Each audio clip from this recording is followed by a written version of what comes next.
Hello. Sorry about that, Hello. Sam. Hello, man. Can you hear me? Yeah, I hear you. Nice. Whew. Go on. We had a bit of a rough couple of days recently. Oh, really? Yeah, Uh, we are. I'm having to. Do you want me to not set out with the mood, or it's just not like too big a deal? I mean, it won't bother you that much. It's not even to do with you. It's not a big deal. I'm okay. I'll just tell you. Basically, I'm having to put my dog down tomorrow. I was pretty ah, bent out of shape about it. Yeah, that's too bad. Sorry to yeah. hear it. Yeah. But don't worry, I'm stoic enough to get through the cast and all that. It's just a sad time. Your like your childhood dog, your parents' dog type thing? No, it's my dog. Oh, It's my dog. I raised her from a puppy. I didn't know you had a dog at your place. Uh, I was keeping her at my mum's to give my mum company. I can't have pets here. Yeah, so I see. she's not been with me for like the last few months, and I actually feel guilty because she's been really missing me, and I feel guilty that her last few months of life I've not even been there that much in terms of like because before obviously I was like with her all the time. I And in understand. my new place, I have no can't have any pets here. But I wanted her to keep my mum company. But unfortunately, I have to move on. But yeah, it is what Yeah, it it's is. rough. It's rough as fuck. I was in like crazy upset yesterday, but we good right I'm now. sorry to hear that, man. Yeah, it's okay. I'm freaking out. How have you been, Sam? We're on stream, by the way. I'm good. All right. I'm good. Just chilling. Um, Still waiting on this visa. Been taking a long Still time. waiting for that. Yeah, it's been 2 months. They are not in any sort of hurry, it seems. Hmm. This is week So, 7. Week 6, right? yeah, Yeah, full so. That's nuts. That it's taken. How long has it been? How long is it supposed to be? like 2 months. They How, said anywhere from 2 weeks to 3 months. so you're gonna get like the maximum possible time it's gonna take. Well, hopefully not because I only have a 3-month visa. Fuck. So, it should show up. Should show up in the next couple of weeks. We've been waiting, or I've been thinking that for like a month, but yeah, it's taking a while. Yeah, I'm sorry, man. I hope that comes through for you soon. Especially not the Mm, actual maximum 3 months. That'd be ridiculous. yeah, that would be annoying. Oh well, yeah, that would be annoying. Just keep focusing on YouTube videos and stuff. Yeah, you've been doing pretty good with that Laddering. stuff. Yeah, Doing trying to get every day. you've been doing good uploads, regular uploads. You've been killing it on the ladder, right? Pretty much. Like, recently, what you're telling me at least. Yeah, I'm like 1880 right now, so I'm like about to crack 1900 for the first time. Pretty exciting. Shit, man, that's good. Well done. Should be happy about that. Yeah, it's not easy. It's not easy.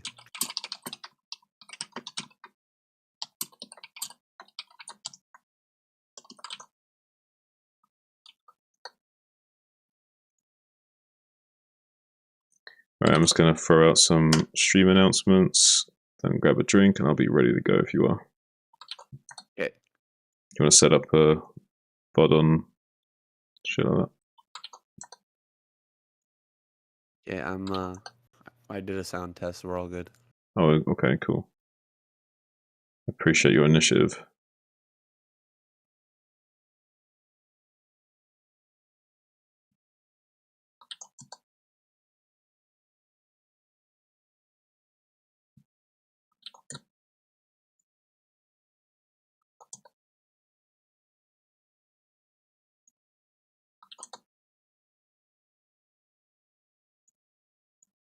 There's the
Okay.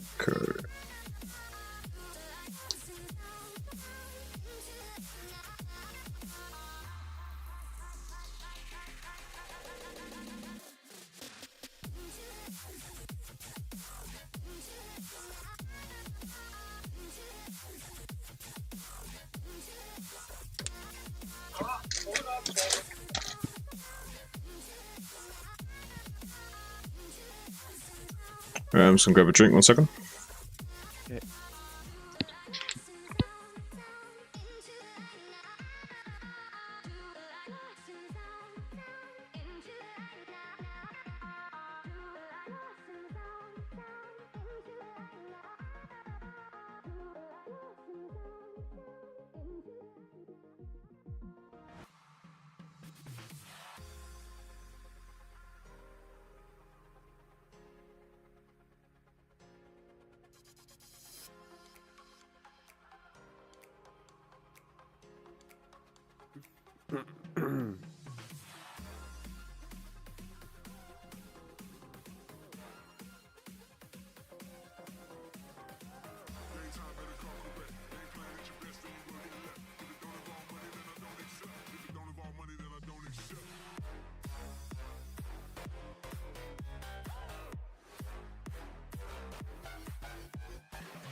All right. Okay. Go. Yeah, I'm ready.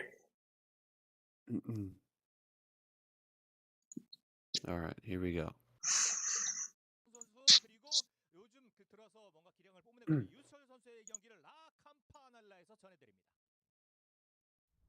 What's going on, everybody? Welcome back to the KCM.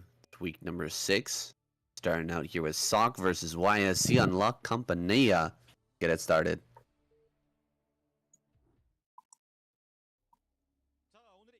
Game number 1. This crazy map here. Gonna get another PVT as we check out the lineup. JYJ, SOC, Light, Best, Shuttle, YSC, Hero, Queen, Soma. What did they do to the Protoss lineup this week? Yeah, I'm not too sure what I feel about this lineup. We've got Best to maybe help deal with some of these Terran players, and Shuttle's okay, I guess, but he's not really been performing that great, and YSC is definitely not on the same kind of caliber as these other names. So, yeah, I'm not too sure about this one. It seems like kind of maybe a bit lackluster from Protoss this week, and unless these players can outperform their usual expected potential, I don't really see much of a good situation for them here, especially with the likes of Soma and Queen on the Zerg side. JWJ, Sark, and Light have all been playing really exceptionally well. Hero's a very exceptionally talented, well-rounded Zerg himself as well. So yeah, this is just not looking too good for the Protoss lineup. Yeah, JYJ, the former or the current ASL champion, Light, of course, generally considered the best Terran player in the world, and Sok, who's been outperforming his potential recently. That's a great Terran lineup. Hero, Queen, Soma, of course, just all A squad there. All ASL competition. I mean, Shuttle is also in the ASL, but yeah, I agree. Not generally considered, or not currently one of the best in the world. He does put out some good games in Pro League, and guys, we don't have the full story here with KCM. KCM provides some backstory for ASL, but the real backdrop behind all of this is the Pro League. So maybe YSC putting out some really good games there. And earning himself a place here in KCM. We'll have to see how he performs against Sock, though. With La Campanella, there could be some interesting strategy to come out here on this map. That may be the reason why they actually brought him here, is to pull out something strange on this very weird and new map. We've got some space behind the mineral patches. That can lead to some really interesting Protoss cheese. Yeah. Well, did we ever get a confirmation on whether or not this translates to the little bell, or did we not figure that out yet? No, I figured out it means something else a long time ago, but okay, fair enough. We'll just let it be known as the little bell. All right, little bell. I like it. It's cute. All right, yeah, but okay. So we saw an interesting cross-map probe scout out from YSC. So wanting to confirm whether or not he was close positions or cross-map very early on. Going to be confirming so that he can get into the main base with the Zealot. Put on the pressure now, taking a few hits on these Marines with those side blades, taking 2 of them down to yellow HP. Now maybe going to pressure this SCV drill, but not able to get it done because of the drill. Now he's going to have to back out of the main base with the Zealot, not really able to delay the factory or kill any Marines. Trying to go back in for a little bit of a round 2, but not going to be able to get the kill. I don't think. Just barely gets the kill on the Marine, but not really the greatest of trades, losing that Zealot for just 1 Marine. Nice hold there by Sock. Not losing even a single SCV there. Usually you'll end up losing at least the SCV on the factory, but getting so lucky there, Sock, actually forcing the Zealot to dance. Usually the SCV just kind of hangs out on the side of the factory right in front of the Zealot and just dies for free, but that one actually helping with the drill. Like a little bit out of this world, that level of luck right there, but it's not going to phase YSC here. He's got his Nexus on the way. He's got a couple of goons out on the map. Looks like the SCV is going to slide into the main here. Might be blocked by... Oh, actually it's being chased by a probe. I'm surprised he didn't use the Dragoon there to deny that scout, but he's going to bring up the Dragoon now, try to kill an SCV or 2 here. There's just this one Vulture, and the bunker's not quite done. Maybe he can get 2 Marines. He gets 2 Marines. Oh, and he's going to get a 3rd one. That one bugged out. So now just with 1 Marine inside the bunker, this becomes really hard for Sock here. He's going to lose the Vulture. He's going to lose this tank possibly as well. Maybe just a mass repair on the tank could keep it alive. Yeah, he's just going to surround that, keep it alive. Going to trap this Dragoon as well. Very good micro here, but now the entire strategy has been revealed. He sees the starport. This Dragoon's life is forfeit, but completely revealing the strategy here from Sock and killing quite a few units. It's definitely worth it.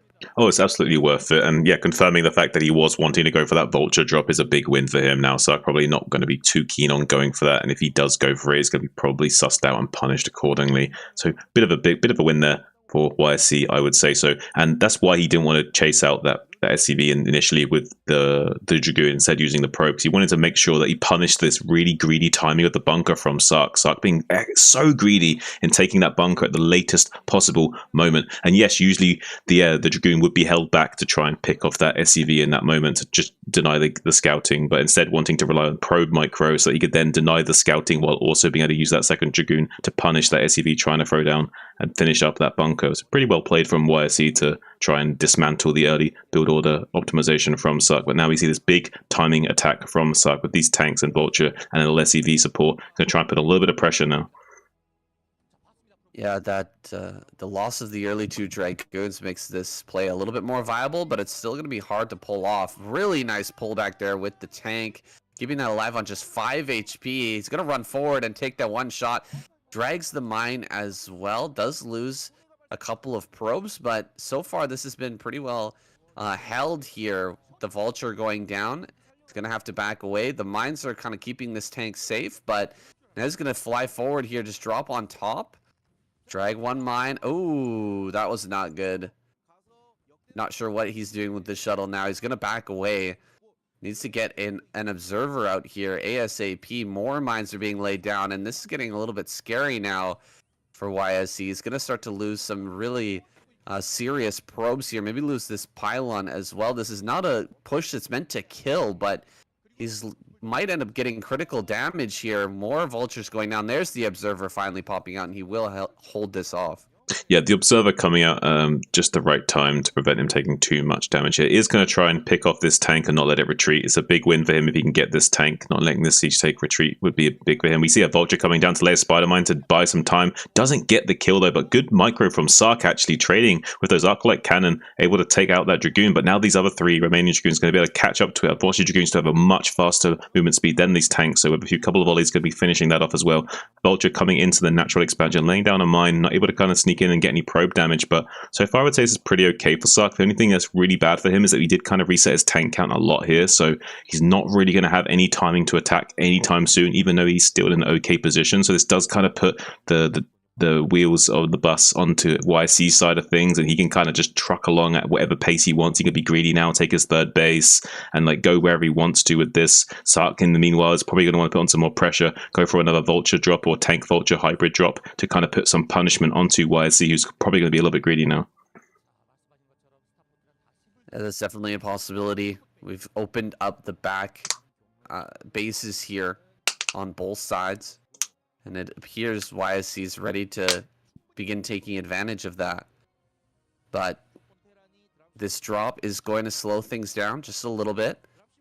So trying to find a way in here with Dragoons all over the place. There's not going to be an easy route in here, but we've got 2 Wraiths popping out from Sock. He's going to go heavy Wraith to fight back against the shuttle play from YSC, and I'm expecting him now not to go for any sort of pressure besides with this drop. I think we're going to see the 3rd base come out here pretty quick for Sock. Now, running forward, gets the repair just barely in time. It looked like YSC wanted to dive and maybe get a kill on one of these tanks, but not going to work out with the Reaver, though. Maybe he can break through the front. This is a great counter to the Wraith play here. Rather than trying to fly into the main or into the natural, just walking right up to the bunker here and start hitting it with the Reaver. That's free damage, and you're not going to be at risk of losing your shuttle to these Wraiths. Well, it's not quite free damage. I mean, the Scarabs do cost 15 minerals each. but yeah, certainly a great play from him, trying to make exceptional use of those Scarabs and taking advantage of the poor positioning of Sark initially.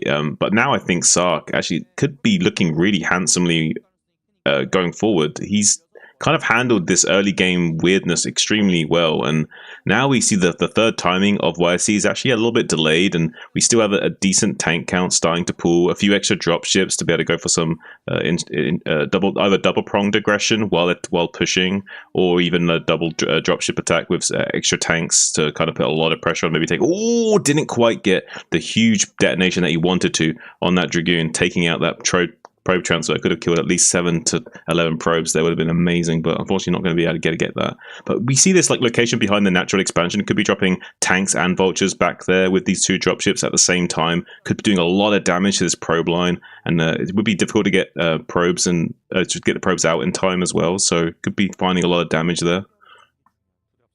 Yeah, this is interesting. The 2 dropships, where are they going to go here? There's plenty of space to harass at the back of the space. He's bringing up the Wraiths as well.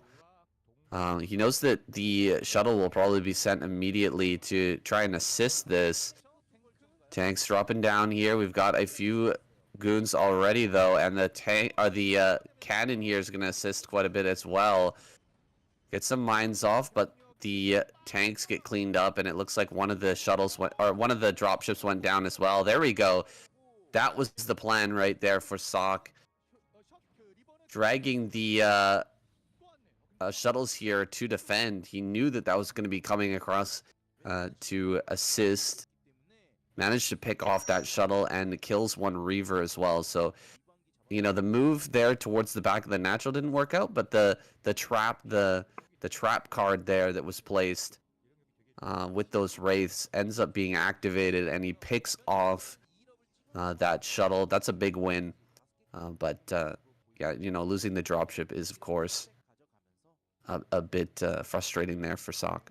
Yeah, definitely frustrating. Now going up to 6 factories. He's had these 2 armories spinning for a while now, so going to be having pretty good upgrade timings going forward. Definitely scaling well against YSC in this game is Sark. Oh, nice little snipe on that probe, trying to head to the northwest quadrant as well. Going to slow down the timing of this expansion path and infrastructure setup that he wanted. Going to be getting these other probes as well. Beautiful play from Sark, really shutting down the transitionary nature of YSC, wanting to set up the infrastructure in the top left right now, but unable to do so. Needs to set up those gateways, needs to set up more expansions in the northwest quadrant of the map, and unable to do so with this beautiful move outs from Sark. These vultures shutting down multiple probes that are trying to get out there and get up into the northwest, not able to do so. Now we have a drop ship, I believe, on the western side as well, going to that north, maybe kind of come around into the 3rd base area of YSC later as well, potentially. Would be a great little play for him. I don't think we're going to see that for quite some time. I think Sark's just going to try and consolidate right now, take his 3rd base and try and get these upgrade timings and eventually do a really big, powerful vertical push. That's what it's looking like right now. We've got this base being taken here just north of the main for Sark. I'm surprised we're not taking that back base down the hill there behind the natural. That seems like a much easier base to take, but maybe he will secure that a little later on as his mining starts to run out in the main and natural. We are getting some minerals mining out here in the main first. YSC getting very, very low. He's got to transfer some probes. Not the greatest mineral smoothing from him thus far. He's likewise expanding way out on the map rather than take this low ground base behind the natural. So I'm not sure what the thinking is there. It seems like a free base, but maybe it's a little bit too vulnerable to drops. What do you think? I think it might be a little bit vulnerable. I would have to. I haven't seen enough games on this map to know for sure, but I definitely think that Sark's in. Even though the supplies don't necessarily indicate that, I think that Sark's in quite a commanding position here. He's delayed the setup in the northwest for so long that the YSC doesn't have the kind of production that he's going to need to fight Sark, and he's going to have his rally point contained at this rate. And if that happens, I don't feel like he'll be able to recover. Everything will come down to execution, however, so it doesn't necessarily mean that will transpire. We see right now YSC trying to put on a little bit of pressure with his Protoss infantry, trying to clear some of these minefields back in the middle. Maybe go for a big attack now. 4, 5 speed shuttles coming in. D-Mate just going down. Reaver's unloading on top of all these siege tanks. Beautiful Zealot connections as well on these siege tanks, going to help connect with this. But look at this great wall of supply depot shutting down these Dragoons from coming in. And how much damage have these buildings soaked up while these siege tanks and vultures were raining down terror onto these Protoss units as well. So really great trade there from Sark. And I think the only thing that YSC could be happy with is that maybe he killed like 1 or 2 of these supply depots and reduced the tank count a little bit. But look at the supplies indicative of Sark coming out on top of that, only just trading behind YSC in supply. Makes you think, what if he had some storms with that battle? If he had a few storms in some of those shuttles, all of the Sark army was incredibly stacked up there. It was very tightly packed. But there was no splash damage aside from the Reavers in order to clear that out. Now a drop up here to the top center.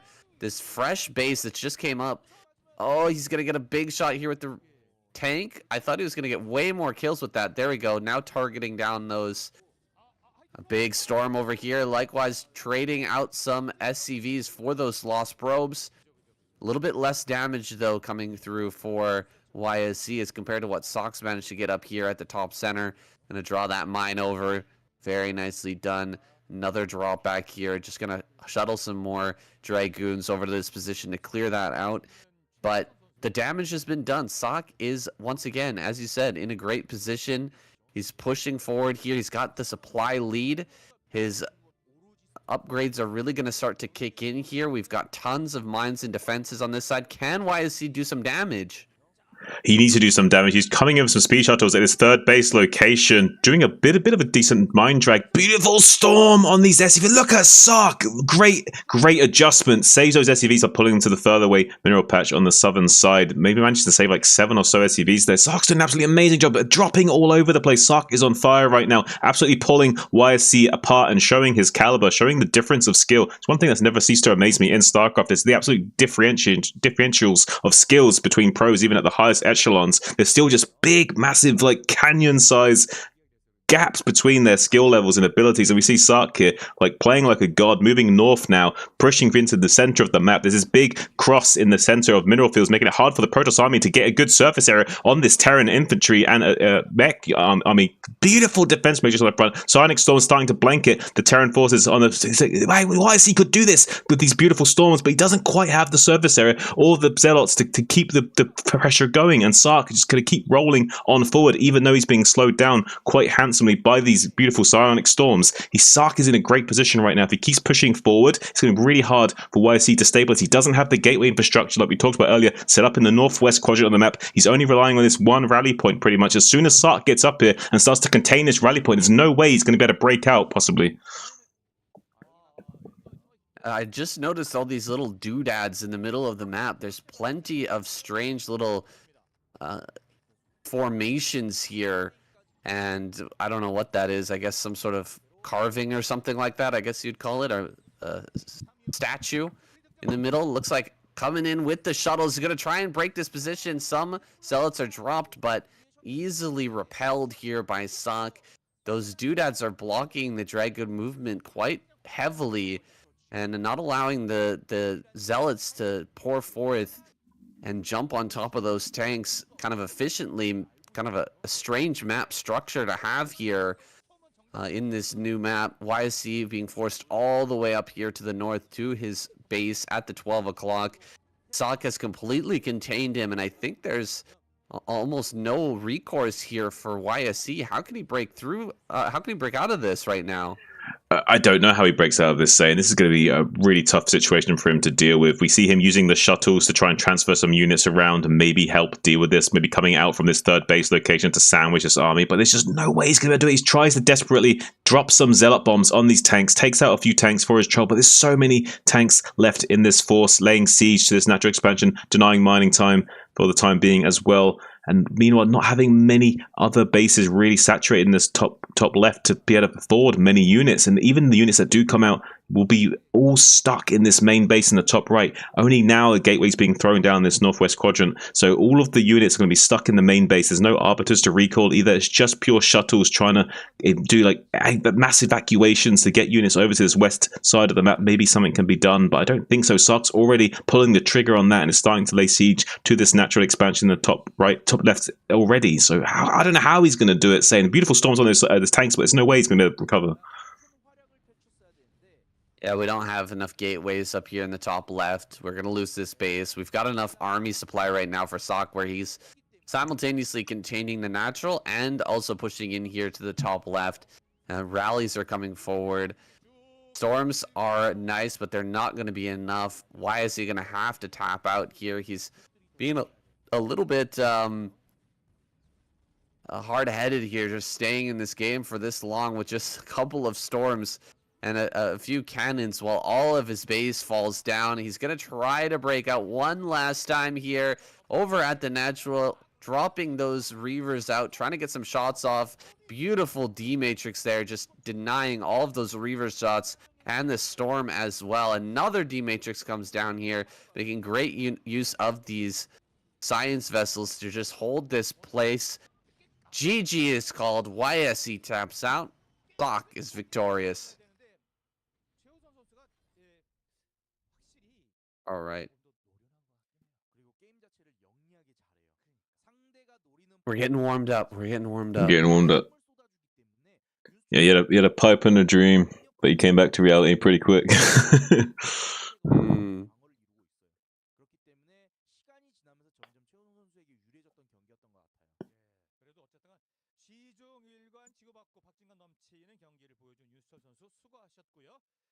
Yeah, amazing play from Sark, shutting him down from setting up the top left for so long. Just by sniping a few probes. Like just little tiny little tactical things like this is just crazy good.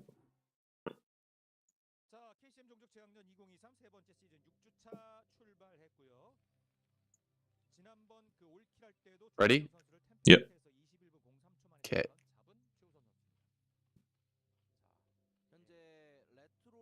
All right, game number 2. Sark played brilliantly there against YSC. I love the depot wall that he set up in the middle of the map. That was really beautiful, really nice. Yeah, I saw Flash do that a lot back in the day, especially on maps like Heartbreak Ridge. I would like to see that kind of thing a little bit more often from Terran players. They seem a little bit lazy with setting up these kinds of defensive formations, and I really don't think they should be. I think it's certainly on certain maps, there's a call for it, and it can be so effective as we just saw there. And I would like to see more of it going forward. One of the big problems is that a lot of these maps don't have a lot of buildable terrain in the middle. So, and anytime you've got a situation where you have that buildable terrain, there's no reason not to go for that. Spawning pool coming down here for a hero pretty early on. This is a quick spawning pool. Looks like he'll be going for a 9 pool. We'll see if he grabs gas here to go speed as well. Sock with that forward barracks. He's going to get a wall behind this, though. Okay, cancels the gas geyser for hero. He's not going to be going for speed. He's just going to have a few early lings out here and be going into his natural expansion. This is basically just to punish an 8 Rex, or at least prevent any damage from the 8 Rex, and also really straight up punish and potentially win against a 14 CC. So he's kind of like hedging his bets against that a little bit, hiding the Overlord so he doesn't know the exact location here as well. We'll see probably 6 to 8 lings and instantly a hatchery being thrown down at the natural. So nothing too crazy out of hero, but this is a nice little aggressive build that you can throw out that's not too committal, because there's no gas, there's no lost mining time of mining that gas and so on. So yeah, being able to get this hatchery out right away after making those lings does allow you to put on a lot of pressure, go for some counterattack as well, because right now what Sark will have to do is probably just float this barracks to this wall and then wall it in with another supply depot, or could just throw down a bunker as well. He actually maybe needs to I don't know why he's thinking that he can do this. I don't know what is going through Sark's brain right now. The only thing I can think is this is to buy time to slow down the Zerglings and make him think that it's BBS. But there's no way that a hero would think that this is BBS nor be scared of BBS, I don't think. So this is a bit of a strange play from Sark. I would like to ask him about that. I don't actually know. That's very strange. He's actually going to force these lings back. Surprisingly, lings are going to come all the way back home and kill this marine and this bunker here. Bunker will go down, but I mean, there's just one marine in there. It's not really a big deal. He could have surrounded and killed it, but he probably would have lost maybe 2 lings. Instead, he's going to go ahead and head across the map. Yeah, I'm super confused about why he thought that was a good idea to build that bunker now. There's no way this is going to be a successful bunker rush. The lings will come forward. He actually just wanted to wait for 2 more lings. He's going to pull away the injured lings, the ones that's being targeted by the marine in the bunker, and we'll get rid of that marine. So, well, what's strange?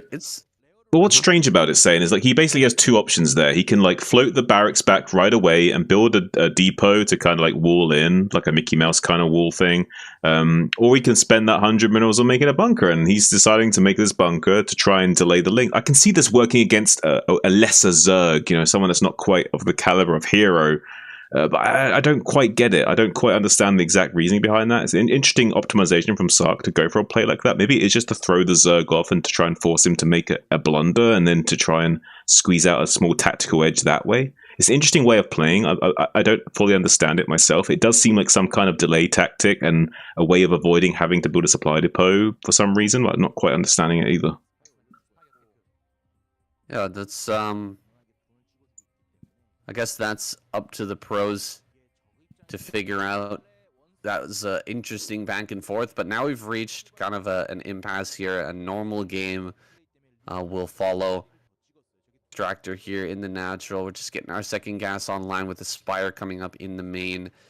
Sock appears to be going for the follow-up, just coming across the map with that 2 racks play to force out the Sunkens. But everything's been just slightly delayed here. Nobody's gained any significant advantage, though. One thing that's interesting is that Hero's going for just a straight-up 2-hatch muter play, whereas usually he'd be wanting to probably throw it in like a 2.5 hatch kind of way of playing. So He's going for a much more aggressive style, definitely having to optimize based on this early game build order choice of going for this 9 pool and having to deal with this early bunker pressure, making a few extra lings to deal with that bunker and so on. I think this is the optimization that maybe Sark is looking for. He's looking to force more lings without taking damage. So if we build the bunker and force more lings, then drones, we slow down the economy, prevent a macro hatchery being placed, limit the economic potential of the Zerg while simultaneously not risk losing any further Marines. I think it might be a way of thinking that could work here. But look at this move out from Sark, going to be punished by a few of these speedlings, but not the best of surface areas. Only going to pick up 2 of these Marines, but it's still a nice pick up for Hero. To take any kind of anti-air away from Sark is a big deal right now, especially if you're not losing every single one of your Zerglings. So nice little pick up from Hero there, trying to weaken up this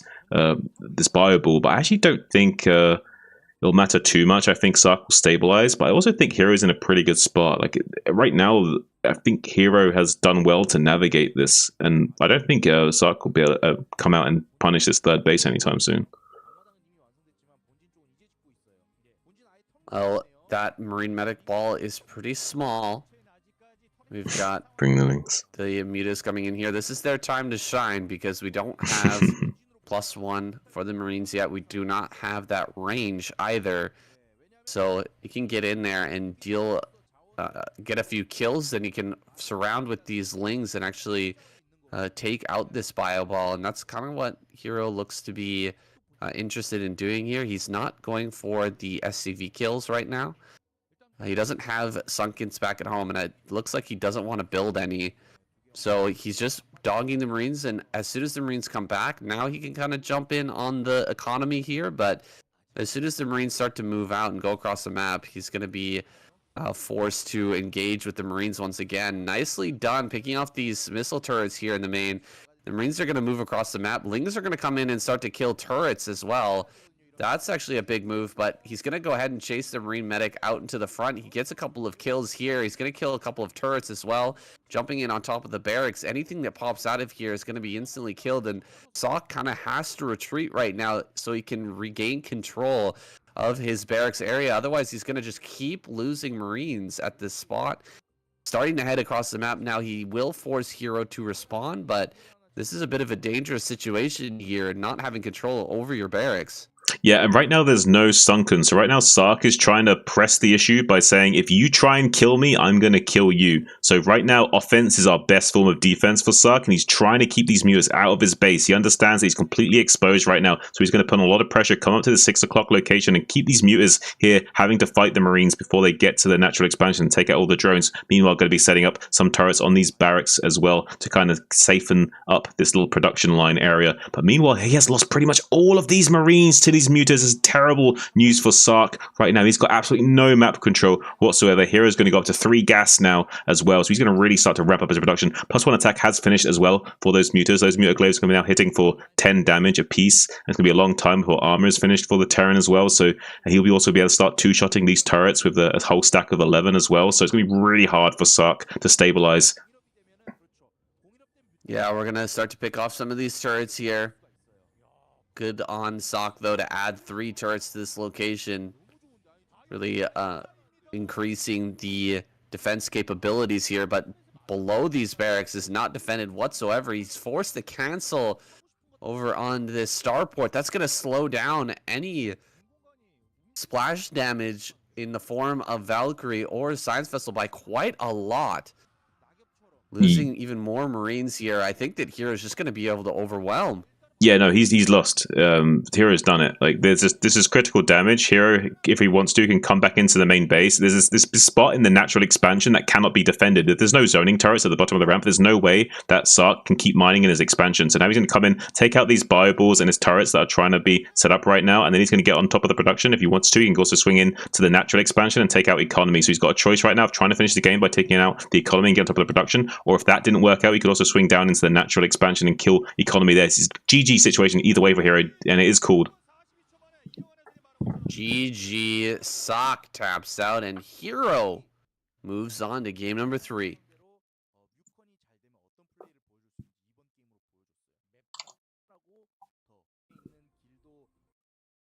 All right. Nice. Nice.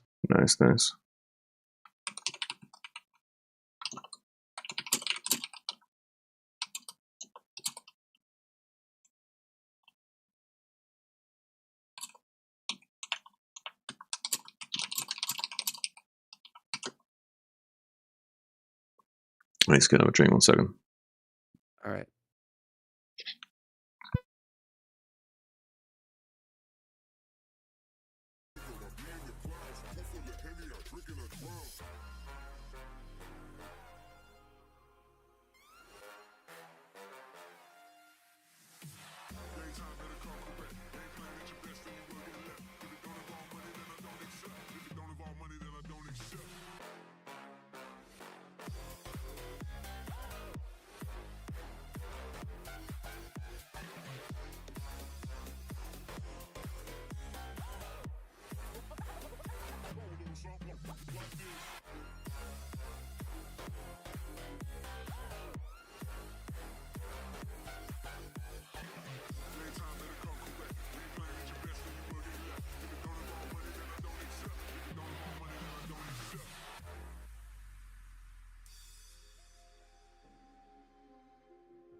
I'm gonna have a little Vape Nation celebration break for a couple minutes.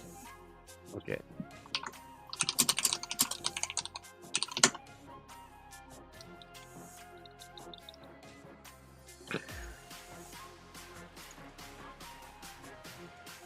Wow, Sark got like pulled apart in that game.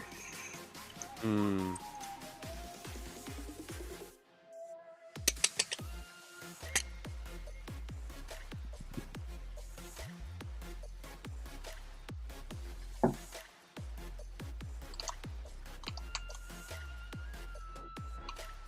Yeah, I think my analysis on why he went for that is kind of accurate. I don't know the exact reasoning, but I think that was the idea behind it. But I'm not sure it worked out for him. I think that hero was just ahead still.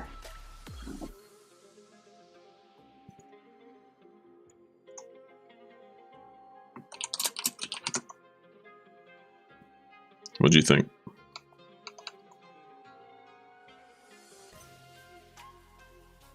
Yeah, I think the moment that Sock lost his control over his own barracks, he didn't have enough turrets there. Then he was forced to push forward, and then the game was kind of set. He was going to get overwhelmed, and then Hero's just going to continue to macro through. It's not really Hero's style, I think, to overwhelm with the Muta, but he's totally capable of doing it if you mess up. Yeah, well, that's the thing about Hero, is that just because he has a playstyle that he likes doesn't mean he can't do everything else really well. Like, he can still play those other styles really well, it's just he has a preference. So he will still kill you that way if he can. Yeah, for sure. Are you ready for this next one? I'm just hitting it now. I have to wait for it to heat up. Okay. Yeah, I was talking while heating it up. Now I'm hitting.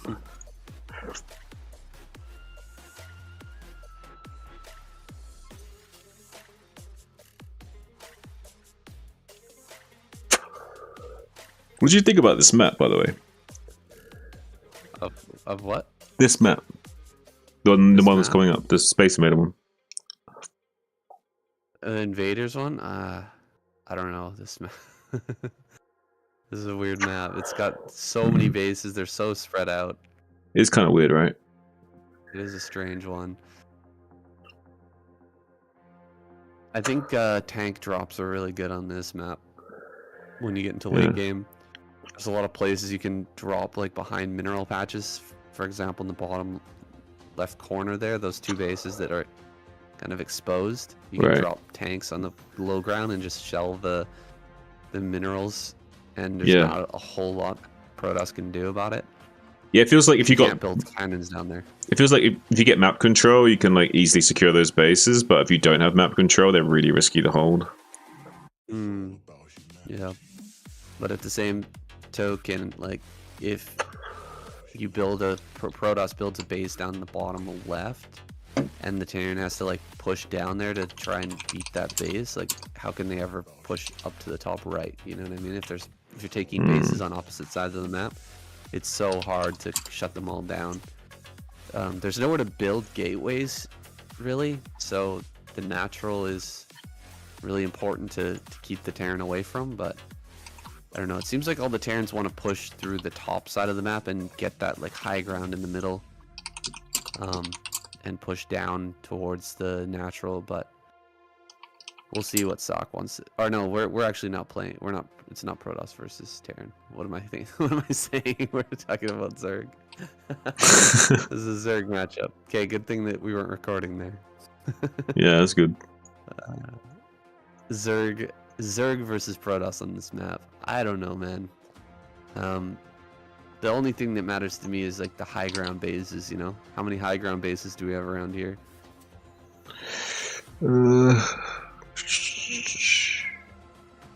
I think that one, the third base just outside the natural is a high ground with a small ramp. Yeah, there's three. So that's probably going to be easy to take. But Yeah, it for feels sure. like all the rest of the bases are a little bit open. Yeah. To push through. It does kind of like reward aggressive play in that regard. I hope we'll see a longer game here. Sometimes Shuttle does just die in the early game, but he's pretty good at late game.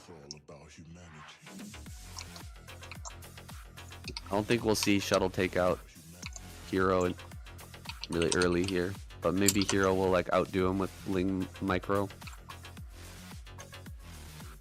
Hmm. If you know what I mean. Wait, say that again? Like, Shuttle does really well in the late game. I don't think that he can take out Hero in the early game though, but Hero can take out Shuttle in the early game or late game, you know. Oh yeah. If he out micros them with Lings. Right. Yeah, it would be really shocking to me if Shuttle took out Hero before the 20-minute mark. Yeah, I hear you. Like, if Shuttle's taking down Hero, it's more than likely to be more of a macro situation or something. Yeah, he's gonna get to, 3-4 bases. But I don't know if huge macro and I don't know if he can take Hero down. I mean, Hero's pretty solid all around. I feel like only if Shuttle had like really good unit control could he abuse someone like Hero, but he doesn't have good enough unit control to handle someone like Hero's multitasking, I don't think, in the mid to late phase. We'll see though. I could be wrong about that, but I have a feeling.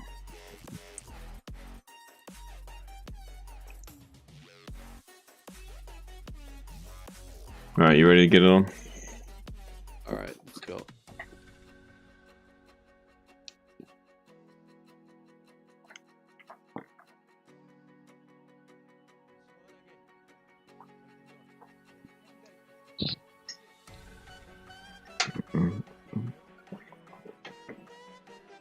Okay, match 3 is going to be on an Invader. EVZ here.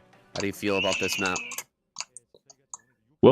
Well, it reminds me of Space Invaders. It's very open. It kind of encourages a lot of aggressive play with how wide open this map is with all these bases scattered around. Not a lot of high ground bases, and the ones that are high ground are pretty exposed. These like two prongs that you see in the middle kind of like allows for a lot of coverage from all sides, so you can kind of not really get away with anything there. Unless you have total map control, those bases are not secured. So this map does kind of encourage you to play for the mid to late game phase and kind of try to secure as much map control as possible, so you can kind of leverage that against your opponent while also being able to secure your own bases.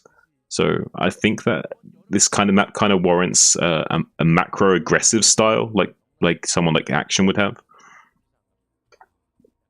Yeah, I don't think there's an easy way to set up a defensive lurker line on this map either.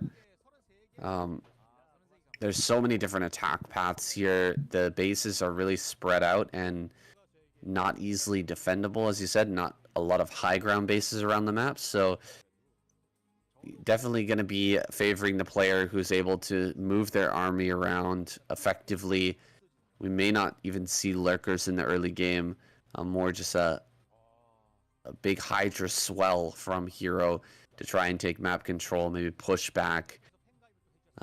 Shuttle here, and Shuttle gonna go for a Forge first. I actually like this from Shuttle. I think that his weakness is his early game, and just kind of skipping by that early game by not going for a gateway first and trying to put on that pressure means that he's going to be able to get into kind of the situation that he wants to play in, rather than, you know, footsies with Heroes Lings in the early game. I think you're spot on saying. I think going the gateway first route kind of just opens him up to so many issues with like not really like navigating that early game phase with the kind of flow chart of decision making that you have to follow. It's not really going to work out well for you if you're not really astute in your observations and know how to walk the fine line when you're going for these kind of build-ups. There's so many things that can happen in these early game phases, and one small mistake and losing a couple of zealots in the early game could be all that's needed to kind of like wipe you out for the early game to mid game phase. So not really ideal if you can't handle that so well. So instead, like you say, Shuttle's going to be going for this much more safer, tried and true Forge, Fast, Expand, a lot less to worry about in terms of your execution and what you have to do to respond to what the Zerg is doing. Your timings are a little bit easier to navigate in that sense, but it still kind of puts you in the dark though. So you're kind of being really passive here and just allowing the Zerg to do what they want to do, and not really going to have much scouting information if they choose to get Ling speed early on and shut down any kind of probes. Your Zealot timing will be really late as well, so there's no way you'll be able to identify exactly what the Zerg wants to go for here. Just 4 Lings here. If we had 6, we could absolutely run by this cannon and just go up into the main with, 3-4 Lings making it through. Hydralisk Den popping out here for Hero. So Hero not wanting to take this into a late game. He's going to put on some serious pressure here at the front. Maybe get the kill. But it could just be a pressure in order to remove the exposed Forge here at the front. I'm not sure. Can we actually fit 2 lines of cannons behind this wall or not? Well, I did take another look at it. I can't remember off the top of my head. I don't know for sure. One thing I would like to point out is, like you said about the Lings, he only made 4 Lings, and there's no way that Shuttle knew for sure that he wouldn't make additional Lings. So he kind of took a bit of a gamble by just assuming that there would be no follow-up Lings here, because if he wanted to, he could have made additional Lings and came in here with like 6 to 8 Lings, killed the cannon, opened up the position, Lings in the main base, start harassing the probe lines, while more Lings are coming out into the natural to prevent further cannons going out. And either way, you're going to do significant economic damage. So yeah, kind of a weird thing that Shuttle was taking that much of a risk and not blocking with probes appropriately and stuff, and just assuming that Hero wouldn't go for that, and Hero didn't go for that. So looks like Shuttle kind of called the bluff on that a little bit, even though he hadn't had the scouting information. But these 2 Zealots now going to be coming out to try and save this probe, because Hero's being very active with these Lings. So even though they haven't got Ling speed, if you're proactively manually pathing your Lings, it's very easy to catch up to the probe because you have ever so slightly faster movement speed. He's done a great job of that so far. Going to get the surround on these Zealots as well. Looks like the Zealot is just going to barely be able to slip by. We've gone for the Hydra Den, but we've actually added on additional drones and gotten into a extra hatchery here. He sees the Hydras popping out, but the Zealot is going to get trapped there. Zealot behind the mineral patches is eventually going to get picked off, though it has gotten 3 kills. A little bit annoying here for Hero. This is really looking like a range play where Hero's going to take out the Forge and Gateway rather than actually go for the kill here. Saving the Overlord as well. It's critical. Doesn't want to lose that Overlord and get pushed back by a DT. So everything looking good here so far for Hero. He's just going to start to hit this Gateway. There's a cannon coming up there at the front, and I guess that answers our question. There's no room for 2 layers of cannons here behind this wall, but he's going to be able to put some cannons over on that right-hand side and sort of save that Gateway, at least for now. Yeah, and these awkward cannon placements, though, because of not being able to set up the 2 lines, does make it very Hydra bustable. If he does want to come in on this right-hand side angle and target those down one at a time, Hero could pull the trigger here. And with this 9-7-3-4 build that he's going for, like getting the nine drones in the main, 7 in the natural, 3 at the third, and you go for this 4th hatchery as well to add just a little bit of extra production. So now we can start to power out a lot of these hydralisks coming out, streaming across the map to put on a lot of pressure, forcing out a lot of cannons. Every cannon that goes down is a gateway that can no longer be. So just by forcing the Protoss player to make cannons here will slow down the army that we will see from the Protoss later on and really limit their production capabilities. Now we see that because of these wrapped around cannons on the other side, it does make it harder for Hero to target down the gateway from the left-hand side, but he's still going to get it probably. Now going to want to go in for the Hydra Bus potentially. China's starting to target down some of these Zealots, now coming in on the right-hand side, targeting down these cannons one at a time that we talked about just a moment ago. Now starting to clear up the Zealots and the probes that were trying to block some surface area, and also coming again for another photon cannon kill as well. Starting to really open up this position is Hero. More and more Hydra streaming across the map. He's gonna bust Shuttle here. It looks like. I don't think Shuttle can hold on. He's got a few cannons morphing in, but a lot more Hydras are coming. He has some probes and Zealots ready to steal fighting. If Hero controls this perfectly, he should be able to get the win here, pulling away the Zealot and the probes from the fight, while more Hydras coming in from the northern flank to take out this gateway. It looks like it could be a win here for Hero. Yeah, just not enough Zealots, not enough cannons finishing up in time. You're going to rip this position apart here, killing off so many probes as well. There goes the last couple of cannons. Shuttle going to have to tap out here. Unfortunate to see him go down this quickly, but Protoss really not bringing the strongest lineup here and getting nearly taken out already. Both Shuttle and YSC have been eliminated. Only Best is left. Easy win for Hero. Indeed. Go into game number 4 to see who Hero will take on next. Will it be JYJ or Light? That's coming right up.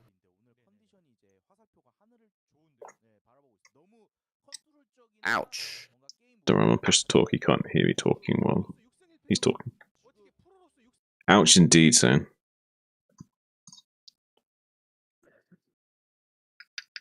Or Shuttle. Yeah, Everett in the chat says easy win for Hero. Yeah, I think he needs to rethink the wall in there. The positioning of the buildings was kind of blocking him from setting up more cannons. Yeah, I'm not too sure about that, how you are supposed to wall in there. Oh, it's Art of Turtle. Hey, buddy, how you doing? Art of Turtle's a pretty decent Zerg player. What's up, Art? AOT? AOT. Alright. Standard map here? Isn't this Polypoid? I think you can change that though if you cared to AOT. You're on your way to York right now. Wow, cool.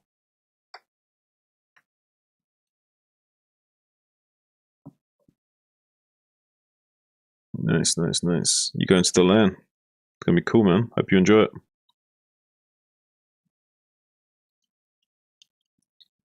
He's heading to the LAN in New York soon. Don't know if you know much about that. Oh, nice. Yeah. Yeah, I got invited to that, but I'm in Japan now. It's a bummer. Can't go.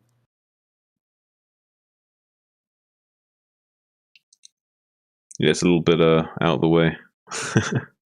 Yeah, it was more than $1,000 to fly, so yeah.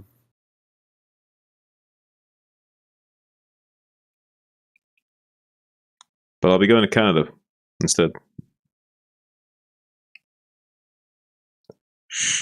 Hmm? I'll be going to Canada. I'll be most likely going to Canada instead in September. Yeah. Oh, really? Mm-hmm. Fun, fun. You gonna go to Toronto? 2 weeks. Or? Toronto. 2 weeks in Toronto.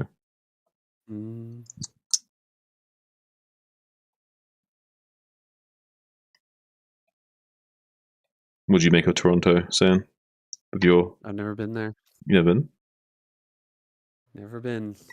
I heard it's boring, but hopefully have a good time. Cheers, buddy. I appreciate that. It's allegedly supposed to be the New York of Canada, but I don't know how much that's saying. I've heard that there's a lot more culture and interesting stuff to see in Montreal, but right, it's not that far from Toronto. I think Toronto's more like just big city, just tall buildings and that type of shit. malls Yeah, you and got shit. CN Tower and stuff. Yeah, tower, and I think there's the Niagara Falls not too far away. Oh yeah. Yeah, yeah. I'm sure have a good time. You know some people in Toronto?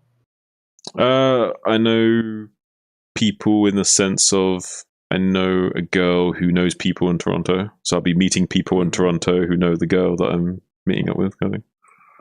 Oh, okay. That sounds good. If you know a few people, it's gonna make it a lot more fun, I'm sure. Yeah, probably do some like double dating type stuff where we go out to restaurants and do kind of that kind of scene a bit. Sounds good. All right, ready to get into it?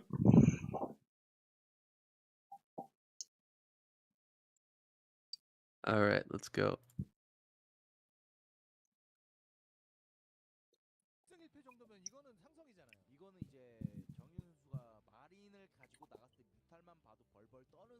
Well, we spent all that time talking about Invader, and Shuttle just got busted immediately. Now we're here on a much more standard map. It's going to be Polypoid coming out next year. Wow, Polypoid. We haven't seen this map as much in the pro scene as much as maybe it should be. It's one of the most balanced maps. A lot of people seem to like it a lot. Though I think, do you think it's kind of gone out of favor a little bit in recent times, or do you think people still really like this map? I think it's one of the most standard maps that we have. I feel like Vermeer is kind of the hot new thing right now when it comes to the most basic standard maps. I agree. Polypoid still has a special place in our hearts. It's a great map, and it should provide us a nice game here with JYJ versus Hero. Hero going to be taking that 12 hatch instead of going for another quicker pool as he did against Sock. Kind of mutual respect here between JYJ and Hero. These guys have played a lot of games together. Yeah, they definitely have. This is a 16 base 4-player map, so a lot of bases you can take on this map. There are some high ground mineral onis, which are very important locations to secure, not just for as expansions, but just to control that ground is really important to make sure you're safe and able to get out and control the lanes between your bases and keep the unit flow able to allow you to get out onto the map when you need to. So controlling these high ground areas at the middle lanes are so important for most matchups. We might see a lot of the toing and throwing in this game here with these two players trying to secure that from one another at some point. Be interested to see if JYJ wants to go for some kind of timing attack here to take out Hero. Hero is definitely going to maybe a little bit greedy at some point against JYJ, and I think JYJ is going to be able to smell that out and crush him before he gets into Defilers later on in the game, but we'll have to wait and see for that. JYJ is the current ASL champion. He hasn't been performing as well lately as we've seen, as we expect of an ASL champion. Hasn't been putting up the numbers in these series, but that's just kind of a thing that happens with the ASL champions, right? Some people, they win an ASL and they kind of slack off. They're like, oh yeah, I did it. I'm just get to relax now. And others, take it as a challenge. Like they're gonna push forward and really try to improve their game and continue to win championships. We'll see if JYJ's the former or the latter. Is coming up forward here with some Marines. He's actually got about 5 Marines here at the front now, and Hero does not have a very big ling count. He may end up losing quite a few drones. Yeah, 4 Marines here walking into the natural. He's got 4 lings, 5, 6 lings now. That's going to be enough to push JYJ back. But forcing out some early lings is nice. Hero's not able to drone kind of freely here. And JYJ is going to be sending out his workers to get mining here at the natural at his regular time. So not anything sacrificed here for JYJ, but just forcing a little bit of extra ling out of Hero. Yeah, it looks like JYJ is going for like 2 Rex Academy play as well. So he wants to be able to put on a lot of pressure early on with these move out timings of the Marines, and he's got a lot of Marines early on to try and force more lings out of Hero and to try and make Hero as uncomfortable as possible. Look at this Ling run by with speed now into the main base. A beautiful SCV duo onto that ramp to protect the Marine, so not able to let those Lings to come inside and see exactly what's going on and deny any damage being taken as well. So beautiful play from JYJ, but a little bit of lost mining time as well. So nice for Hero to kind of pay for that Ling speed by forcing JYJ to lose a little bit of mining time there. So kind of balanced that out a little bit. I think I kind of like JYJ's position a tiny bit better right now. It's hard to say going forward exactly who will come out on top, obviously, of such a small phase of the game not currently resolved. But one thing we should note is how many Marines JYJ is making before even starting to make medics. He's gone up to, I think that's 13 Marines before making a single medic. So definitely wants to do a really strong, powerful move out timing. Maybe punish the fact that Hero's only going to make 1 or 2 Sunkens in the next Covenant phase. Yeah, if there's any slacking in the number of Sunkens that are made here, JYJ could just bust straight on through. Leaving a few Marines behind, he's realized that there's going to be this counterattack and handles it perfectly with the fire bats popping out. He's going to send the rest of these Marine medic out across the map. There's just 2 Sunkens coming. All of the mutas are a bit late here with the 3 hatch play. Going to set a building up in the front, but is that going to be good enough? 1 building in the front and 2 sunken colonies. Can he buy that time for the mutas to pop out here or not? Okay, mutas are on the field now, so looks like Hero has averted this disaster. He's going to be getting into that mutalist harassment now. Yeah, it's a nice little play from JYJ here, forcing out the Sunkens and potentially going for the win if their timing's not quite right. But look at this now, Hero coming in and stopping these turrets from finishing critically. Slight misplay from JYJ, not quite building these turrets on time, and so going to be punished a little bit for it, losing a few of these SCVs for free to just the first 6 mutas. Never really what you want to have to see as Terran. Usually you want to force the Zerg to have to get that 7th muta before they start coming in and one-shotting those SCVs, but doing so with 6 because the turret's unfinished. That's really bad news bears for JYJ going forward here. Now Muta's coming into the main base. Going to get this SCV that's glitching out on the barracks as well. Really unfortunate for him. And coming into the main base and getting on top of this little production line area where the SCVs are exposed at the south is really bad for him too. So taking a lot of free damage. Now JYJ is starting to pull the trigger, go all the way out onto the map, force the counter attack. Now pull these mutas all the way back. But this could be still spelling disaster for JYJ. If he doesn't do any damage soon, eventually the spy ball dies. I think he's going to be behind. We did see Hero start to drone up here. He may be looking forward to a transition. We don't have a 3rd base on the map just yet. We can't really tell if there are Mutalist upgrades coming here. So far, no Hydra's Den, no Queen's Nest. So Hero kind of building up this Mutalist count, getting his drone count really rolling. I think we're just going to see a huge number of Muta here. The 4th base now finally going down in the bottom left. You're going to look at trying to crush this Marine medic ball on the map and really take control of this game.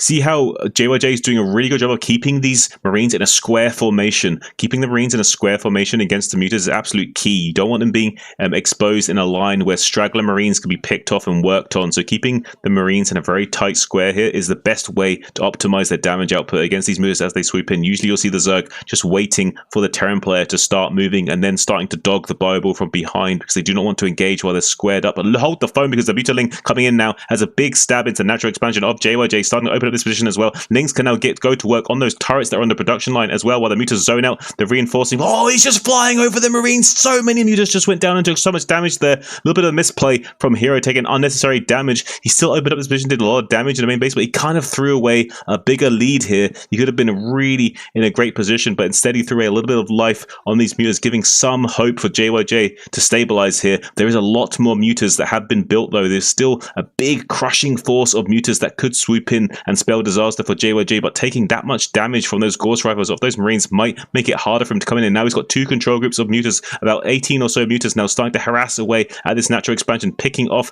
these missile turrets, gradually, slowly but surely trying to open up this position. But good response from JYJ. Marines now buying time and keeping this position alive.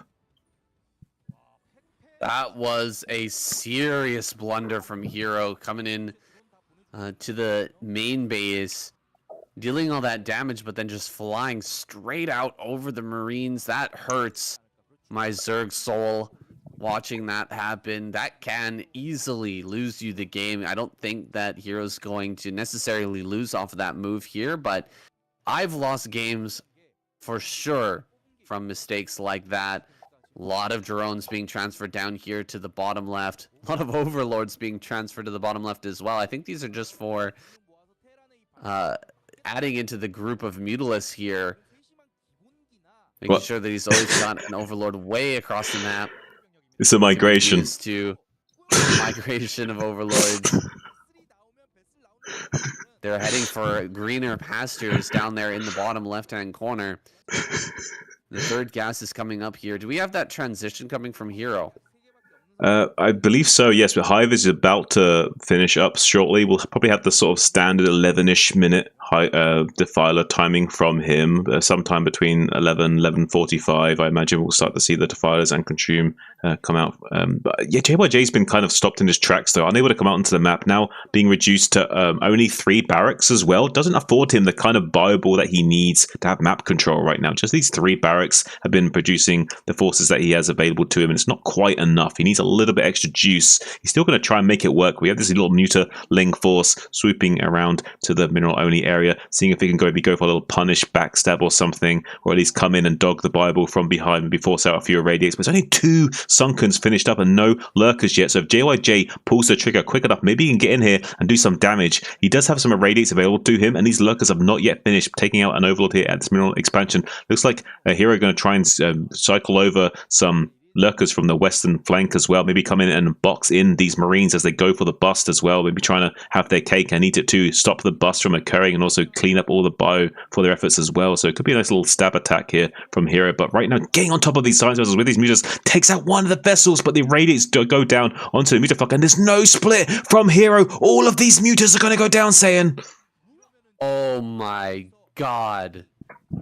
That was insane damage. I don't know how JYJ hit the bottom of the pack of Mutalisks there, but Hero wasn't able to pull away, and he lost every Muta aside from 1.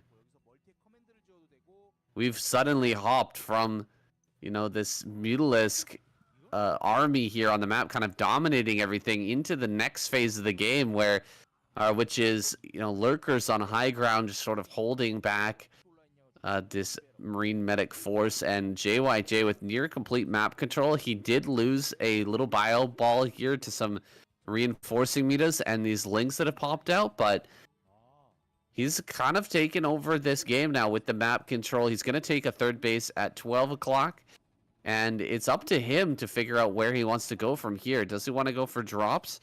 Does he just want to get into that late game macro, continue his upgrades, and just try to stay ahead of Hero? We're gonna have to see.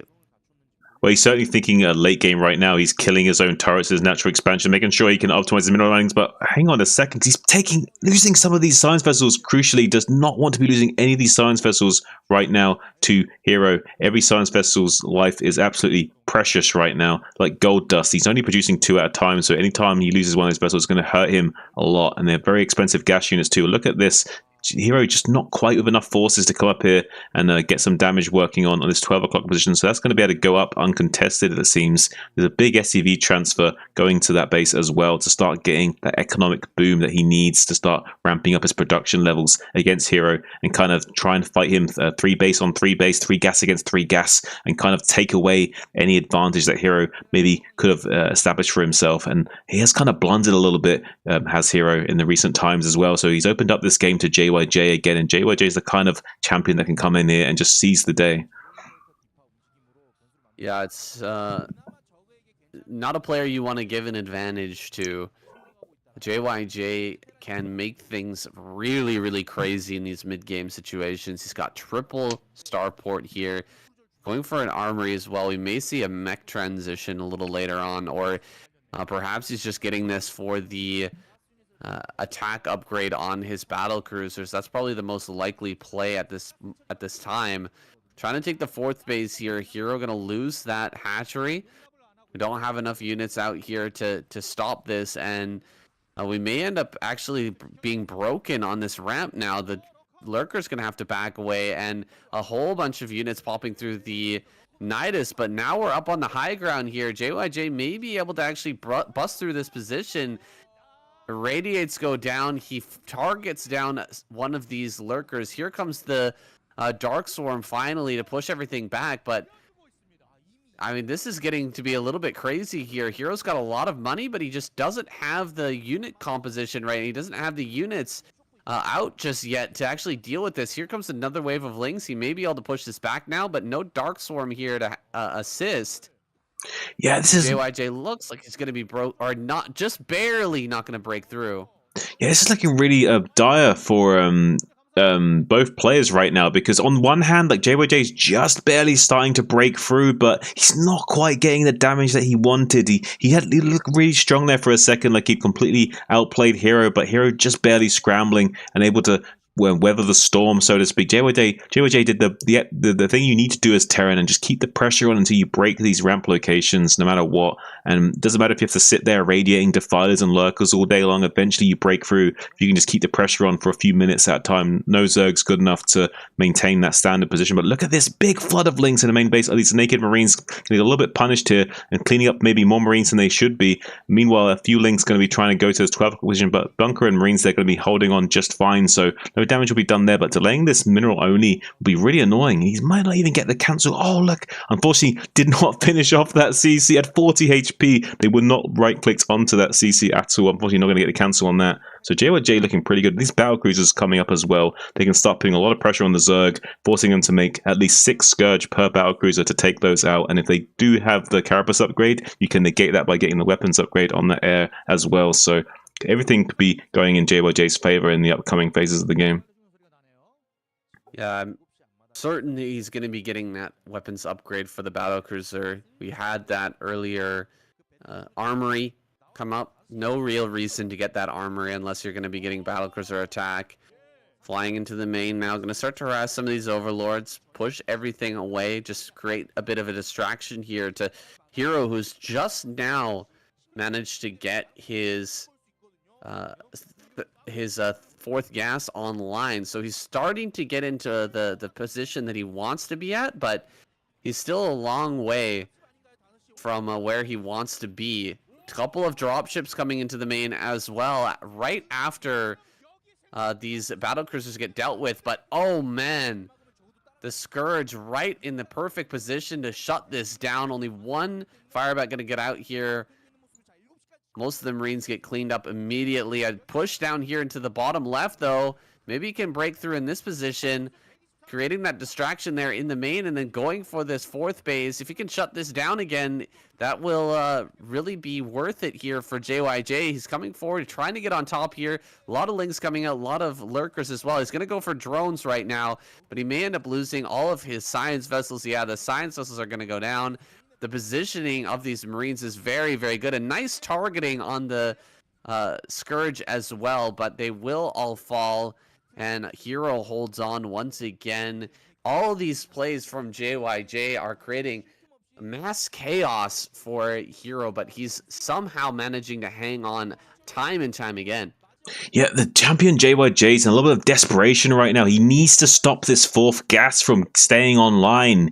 He has 3 gases of his own. He has this mineral only, but this is only a mineral only to him. He's only on 3 gas. It's going to be really tough for him to fight against Hero now that this fourth gas is uncontested. He's desperately trying to take this 3 o'clock base to get another gas online, because he knows that Hero has this fourth gas advantage, and it's going to be leveraged against him in the upcoming minutes. He's streamlining so much Bioforce to this southwestern quadrant. He knows he has to put the pressure on constantly now. 4-1 upgrades on these Ultralisks. Hero's going to start trading so cost efficiently. Beautiful Plague, just dousing those Marines in chili sauce, making them even tastier for those Kaiser Blades to chew into. Really tasty treat that's hard to beat. We see the likes of Mong chewing up those Ultralisks recently in your edited clips, but now we see the Ultralisks turning the tide, I think, and now going to be chomping on some Terran instead. Yes, we have the red sauce, the red chili sauce on the red Marines. I get a lot of complaints in my comments about that color scheme. It's hard to tell what's been plagued and what hasn't. Well, we're going to see another big plague here. It looks like all these Marines are completely stacked up. Oh, actually, the Defiler goes down before it can cast that plague once again. A little counterattack here, heading over towards the natural, but it looks like JYJ is prepared for this. Oh, Dark Swarm, though, could actually turn the tide. Getting the Dark Swarm in the natural is sometimes a killing blow, and he's actually going to be able to keep this Defiler alive and continue to throw down Dark Swarms here. If he can get a Dark Storm on top of this command center, no. That Defiler gets picked off just in time. 3 more battle cruisers heading down here towards the bottom left. He could actually hit the gas geyser here from the high ground and maybe deny that gas once again. Big plague on these battle cruisers, and Hero getting into the 12 o'clock. Gonna stop this base from mining. Well, after all this, Hero still looks like he's done it. After blundering like a few times in the recent phases, he's still on top of everything. Like, I don't understand how Hero manages to get himself into these positions where he gets a lead, he throws away the lead, he gets a lead, he throws away the lead. He's against a champion right now, and he's still just throwing away leads and making it seem like it doesn't matter because he's just going to claw away another lead again. Like, this guy's on fire right now. Hero is an absolute beast of a man. This is one of the reasons why I rate him so highly, is because he's not just a really strong player, he's an exceptionally well-rounded player. He can play pretty much any style, any day, at a very high caliber, and he kind of can still compete with the best of them as well, despite not being necessarily considered the absolute highest caliber himself. He can still compete with pretty much anyone out there. And all these Defilers getting mowed down. He wasn't quite paying attention, unfortunately, not able to get some Dark Swarm set up in that natural expansion. Could have been the trigger that he needed to force a GG out of JYJ, but he has stopped these expansions in the mineral only and the 12 o'clock for the time being. There's no gas set up at this 3 o'clock critically for JYJ as well, not getting the gas income that he needs to compete with Hero right now, and still not mining in his natural gas as well. So it looks like JYJ is going to get absolutely cleaned up right now. He doesn't have the kind of production or economic infrastructure set up that he needs to fight back against the Zerg that is Hero. Pure Sauron Zerg style, despite having that in base. GG is called. Just as you were talking about it, another blunder there by Hero. Doesn't matter though. Even after losing those Defilers, able to take that game and gets the clapper from KCM. As you can see, Shine joining KCM in the booth today, giving us a great cast here as we move on to game number 5.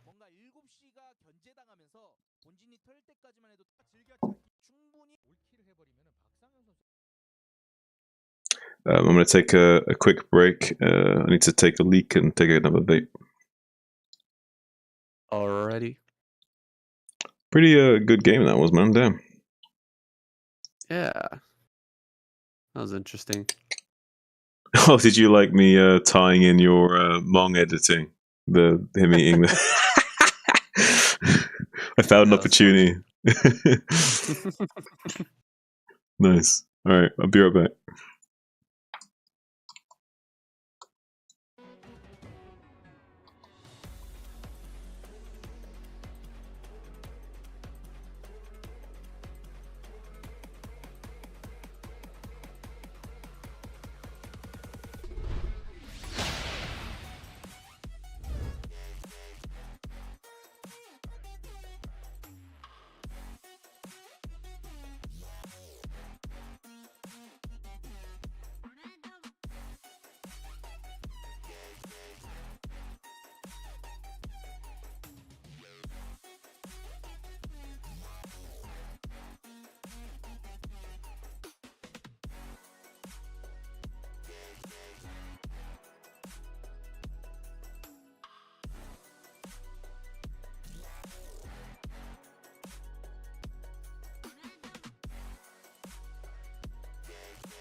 Alright, Sayan, I'm just vaping. How you doing?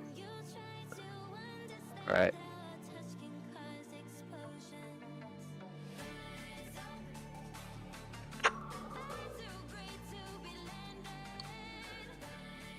Hey, what's this map called?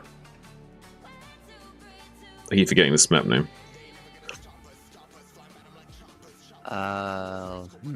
Good question. Good question. Apocalypse. Apocalypse, that's it. Yeah. I keep forgetting that. I really do like this map though, these High Ground Peninsulas in the three. Yeah. It's very Ascension-esque, it's cool. I'm just watching there's a new Pete and Bass song. Oh yeah, you're watching that. They're good, man, aren't they? They're good. I love this line. It says, "You're a TP. I'm a wigwam."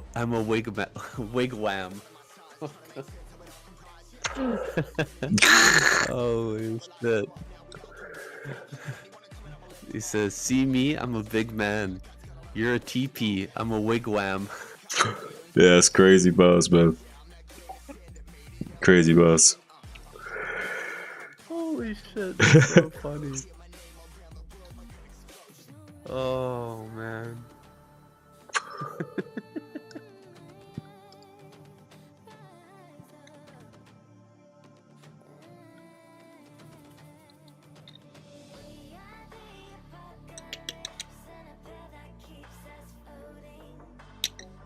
We keep it OG in the UK.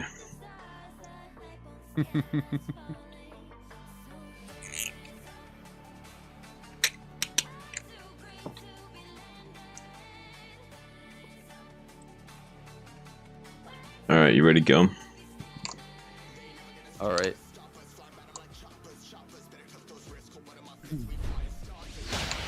Yes.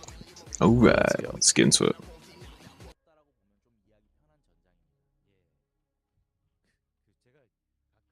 Alright, our match number 5 is going to be on Apocalypse. This sand map that looks much like Ascension.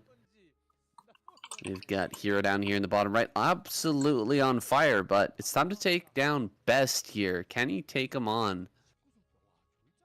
Definitely the strongest Protoss player in this lineup. Should give us the best game. Pun intended.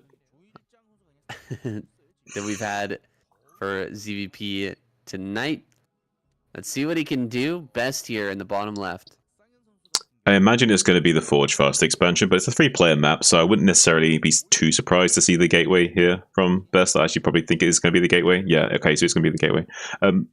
I think it makes sense as well. The reason why it's obvious it's going to be gateway is because he didn't probe scout, but it would be interesting to see from Best. It's not really his main style of play. He definitely is a better Forge Fast expansion play. He's just not as good in the early game phase of the game as some of these other Zergs that he'll be playing against are. So yeah, it's a bit of risky for him for going for this gateway, but I kind of like it as well that he's experimenting a bit more with his style and not being too pinned down into one style. I think you can get metagamed quite hard if you do play the same way every single time. So having a little bit of a ability to flex it up a bit on these different maps with shorter rush distances, or just the fact that it's not a 4-player map might be making him want to go for this kind of play here. So we'll be able to put on some pressure onto Hero, who is going for this fast hatchery.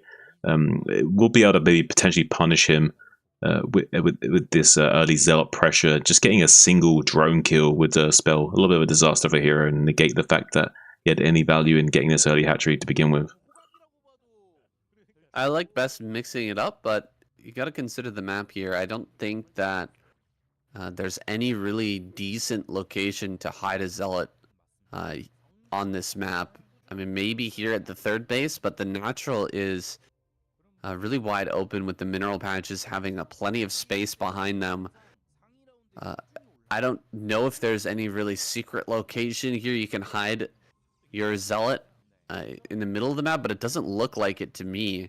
And he's even just going to send the Zealot back now. He sent it all the way across, but he sees that the Lings are in the eggs, so he's just going to go ahead and run on home. Content to just force a few Lings out here and then go back to his Forge and Cannons in his natural here. So really not getting anything off of this gateway first play here. No. One thing he is doing is forcing a few lings instead of drones, so it is kind of slowing down the economic prowess of the Zerg. Though, like you say, he's not really getting the kind of damage you'd ideally want in these situations. But it is still nice being able to force the Zerg to make a few extra lings. But really, when you think about it, allowing the Zerg to go for a fast expansion, not taking any economic damage, and only having to make 6 lings, I'd still like the Zerg's position here. Generally speaking, I think it's pretty good. So I think Hero's definitely going to be happy with how things have transpired. We won't be seeing a 9-7-3 most likely because of the Gateway First Gateway First style, but it's possible he will go for that because it's so unorthodox that he won't expect it. But I very much doubt it. We will not be seeing a 9-7-3 against a Gateway First when those Zealots have died. You typically will only see a 9-7-3 if at least a few of the first initial Zealots have gone down. So we'll not be seeing any kind of Hydra bust for the time being. We're seeing a very macro-centric way of thinking for Hero, or maybe very tech-focused. We see no lair yet, so I imagine this is going to be a very macro-centric way of playing. The vertical entrance here does make it a little tempting to try and break through, but we don't even have the forge here in the natural, so if he did decide to go for this front, you know, there's not going to be that forge to kill. We're not going to be able to stop any of these upgrades.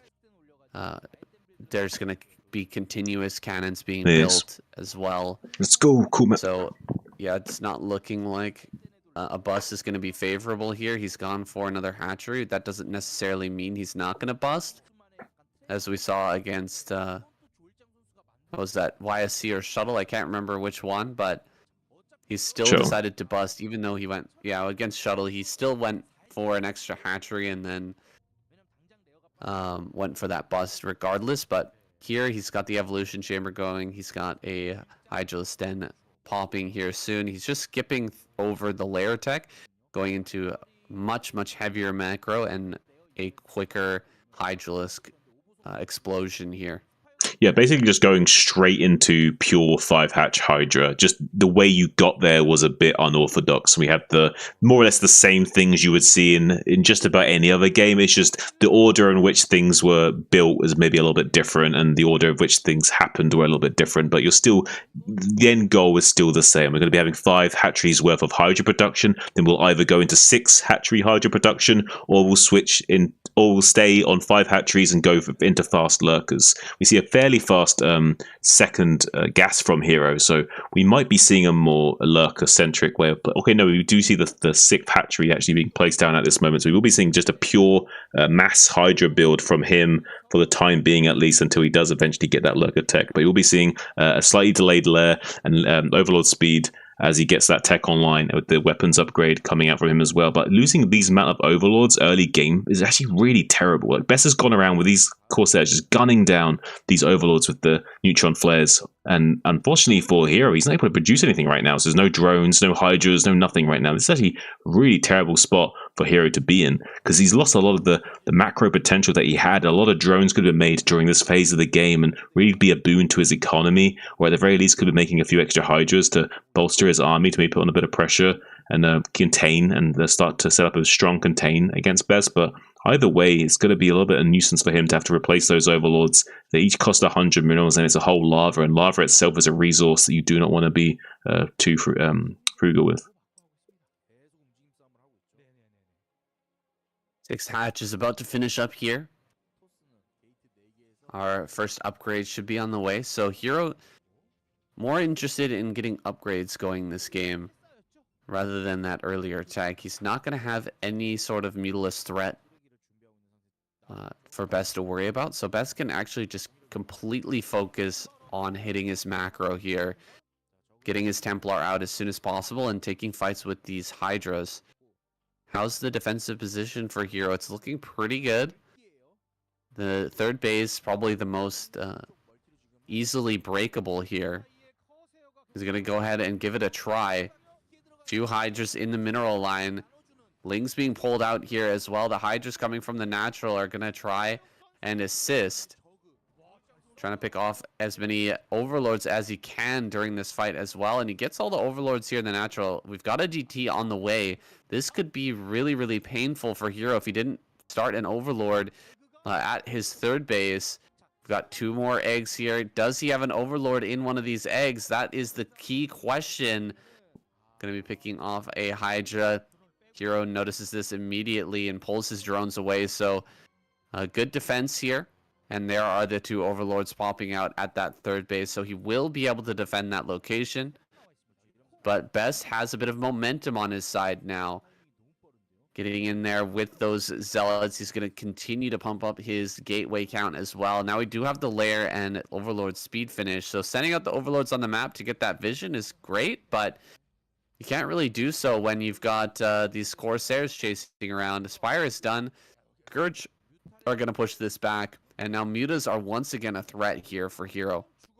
Yeah, I think once these mutas start to, if he can start to mine this 3rd gas, he could have done a little muta switch here, and maybe it would have been nice to go for like an Ogre Zerg style and kind of maybe try and punish Best, understanding that there'd probably only be Zealot High Templar of only a handful of Corsairs to have to deal with. And so I do really like this decision making from Hero going for this. I think it is the right play. He can not only force these Zealots back with the map control of the mutas, but he can go for a big power swing of killing and sniping off not only the Corsairs, but also these High Templars too, which provides so much value. The Psionic Storm, pretty much the best spell in the game for this matchup. So really would spell disaster for Best if Hero can come in here and just snipe off just 2 or 3 of these High Templars. Would be really critical for him going forward.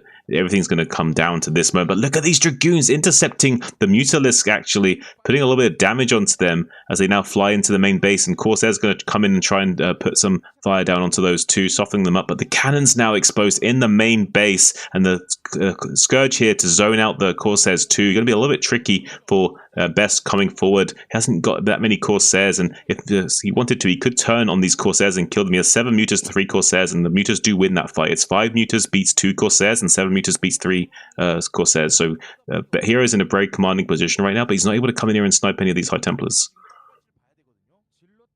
Not getting any High Templar snipes, but he's kind of taking map control here a little bit, pushing all the Zealots back, giving himself some space on the map. No lurkers out here just yet, and Hydras are kind of stuck in the natural base, not able to get onto this high ground where they should be confronting the army here of Protoss. Now finally moving all of these forward. Gonna get Mass Hydra here set up on this high ground. As Best pushes forward, he'll want to take that engagement, looking for snipes on these Templar. They are a little bit exposed right now. Only 2 Corsairs are defending. They have a ton of energy, super high value units. Can he get in here and get some snipes? There we go. One snipe, and immediate back away here from Hero. That's probably not what he wanted to get done. He wants more snipes than this. Here comes the storms from Best. He's got 4 storms ready to go. There's the first 2 dealing huge damage. Both the Templars have died though, and everything going to be pushed back here. Best cannot advance on this position against this number of Hydra with just pure Zealot and Dragoon. He's going to have to run away and take this 3rd base instead. Yeah, look at this absolute flood of Hydras just swarming down to this low high ground position. But look at there's a beautiful concave setup on top of this ramp, which is going to help buffer and trade a little bit effectively against these Hydras, making it really difficult for them to come in and overwhelm these Dragoons. Maintaining the critical mass of the Dragoons is key here for Best. As soon as he loses that, it's kind of over for him. It's kind of like TVP, where the Dragoons are the siege tanks. Once that count becomes reset, the Protoss infantry loses a lot of its potency. So Best needs to do a good job of trading at all times now, maintaining a strong standing infantry force of these Dragoons to help trade against these big floods of Hydra that Hero's going to try and leverage against him. Huge waves of Hydras moving through the map right now. We do not have any lurkers still. As the 4th base goes down though, with 4 gases, I mean, we got to have lurkers soon, right? Or is he thinking of going back into a Mutalist play, try to snipe more Templar? There's only maybe 1 Corsair here. That could be a good move. Yeah, I mean, it would be a good move to come in here with some Mutalis. I don't think Lurkers would be super great on this map, and I don't think he wants to do that with how many Jagoots. Look at this beautiful Psionic Storm on these clumped up Hydras. Needs to be careful. Hero wisely backing away to this western flank. Not going to be sustaining too many losses there, but now this position's opened up a little bit. Needs to be careful that he doesn't just get run over on the eastern side as well, because if Best wants to, he can just push out all the way to this base location at the sort of 4 o'clock location. So needs to be careful about that. He could just swing all the way and start like just putting on a lot of pressure to the natural expansion. Once he gets over to this main base and just like pushes up vertically along this wall, there's no way the Hydras can get surface area on the Protoss army anymore. So the Zerg needs to be really careful about how he lets the Protoss come out onto the center of the map right now. At the moment, I would say that Best army control is definitely a lot superior to Hero, and Hero's not being as patient as maybe he should be. But thus far, I would say that neither player is necessarily going to be able to kill each other right this second. But I think that Best is definitely pulling out ahead in the lead. Oh, here we go with that Mutalis transition. He's going to go after some Templar. It gets 2 Templar. A third Templar may end up going down here. Does cast his Storm. But a lot of Templar have been eliminated. Now this Mass Hydra can do a lot better against these Dragoon Zealot numbers. DT we saw hiding there at the 12 o'clock is waiting for the drone transfer. He may be able to get a bunch of kills for that move. We're just waiting to see when those drones will be transferred up to that fresh base there for Hero. Another base is going down for Best here at the bottom right. That base, if he allows that to go up, this game is going to go incredibly long, and I don't think that Hero can bust through and prevent this base from going down. I think Best has that in the bag right now. There's that DT kind of waiting on the drones. Should come out here during a moment of control where Hero is actually taking a fight. Now is the perfect time actually to start killing drones. Here comes the Hydras on the right-hand side. Big storm on them. Trying to push through this area, trying to deny this 4th base. But they're having a very hard time making any ground right now, coming up with just small groups of Hydras trying to take these fights. And the DT is getting to work here on these drones. Beautiful play from Best, waiting for the perfect moment here to start slaughtering this economy. Yeah, Best is kind of able to just devastate him with an absolute minimal amount of effort. Just one DT is spelt disaster for Hero now. But the Mutas are coming in desperately to try and clear up some of these High Templars, but there's just not a lot done. He's kind of frittering away his Zerg infantry and just going to tap out. GG is cool. I don't kind of blame him. He's had such bad trades recently. Wow. Hero just biting the dust. And the Silverback Gorilla is going to absolutely maul him. We'll end on that.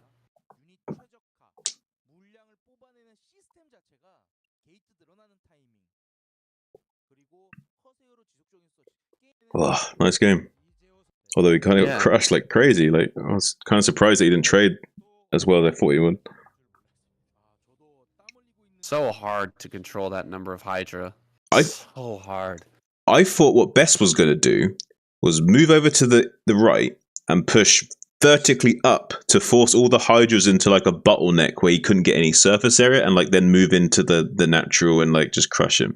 But instead he just skirmished and stayed in that like high ground peninsula area, and I think he understands the value of those peninsulas very well. Like, and he's right to do that because there's such good geography to take advantage of, right? The way he skirmished with Hero was like world class, and then also devastating his economy while achieving all of those goals. Like, I was kind of blown away by Best. He actually looked a lot better in PvZ than he usually does. Now it's time for Light versus Best. Who's going to go out first? Is it going to be Terran or Protoss?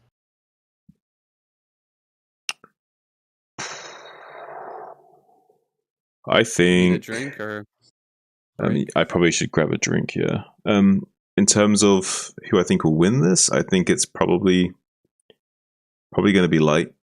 This is Neo Sylphid, so that might change some things, but I don't think Best has the kind of early game micro to take advantage of this map. So, and if I'm looking at it also geography wise, like there's no direct line into the main base. The spawn positions favor Terran because there's no direct line into the main base for the Protoss to the Terran. However, the Terran does have direct line into the Protoss's main, so vulture drops are going to be a problem potentially. So like Reaver Harass is less potent and Vulture Drop is more strong in these positions. So just positions alone, Light is already advantaged. That's my analysis anyway. The bases, like where you're going to be taking your bases, is it's pretty easy to spread out, take those bases, and then push. As you're pushing, you can take the center right as well. Yeah. As you push towards the Protoss natural, you just kind of spread out in the middle, cut that third of the map off, and then push straight southward. Yeah, this is going to be tough for Best. Let me go take a pee, and I'll be right back. Sounds good.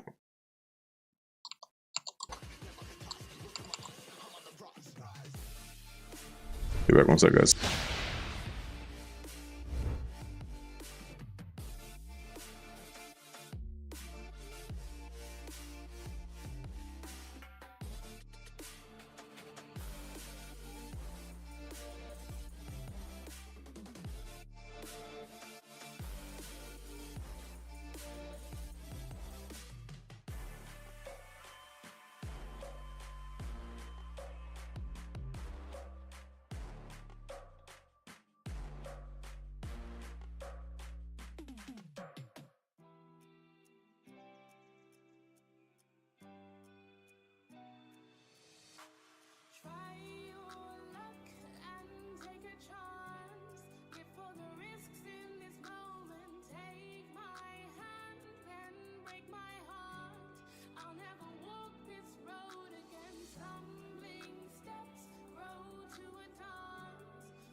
Yo.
Yo, Sam. Yo. I'm just hitting a Vape Nation celebration. Okay.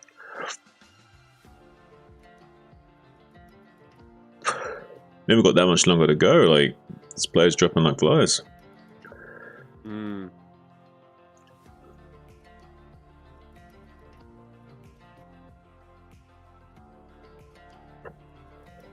Though someone like Light could easily turn things around and just go like stomp Best and then take on Queen and Soma single-handedly. Take it to 4 games.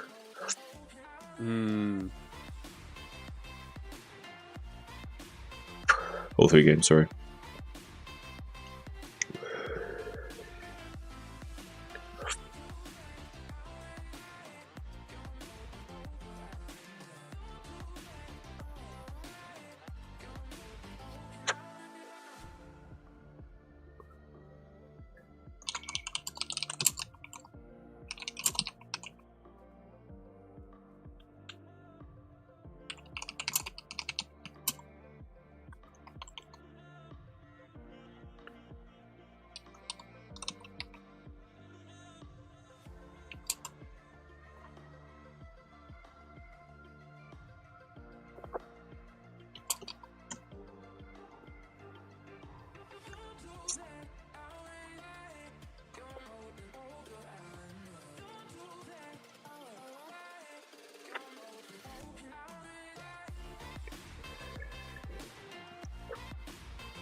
Alright, Sam. You ready to get into it in a sec? Alright.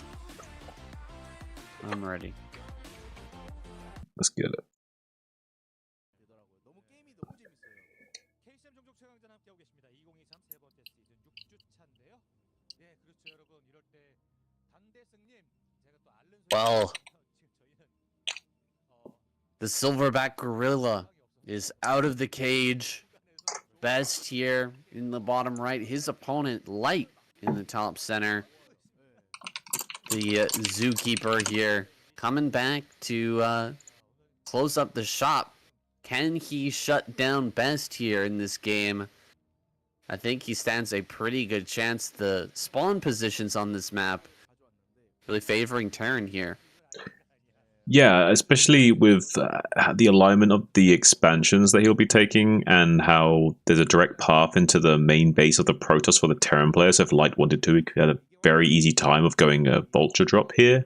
Whereas conversely, we will not be seeing the same kind of advantage afforded to Best, who doesn't have a direct path into the main base of the Terran player, relatively speaking. So not able to put on the same kind of pressure that he would maybe be able to usually with some kind of play into the main base with either elevator, kind of bulldog style of play, or maybe even just a Reaver play. But one thing we don't usually see from Best is this kind of Reaver way of playing. So probably you'll be, doing that the same kind of ape style that we like to see out of him by getting that gateway man, just pure Zealot goon with the shuttles with speed and high Templar support, just trying to devastate any Terran position that is in his way and just rip them apart limb from limb, and then just like dance back into the jungle like a majestic creature.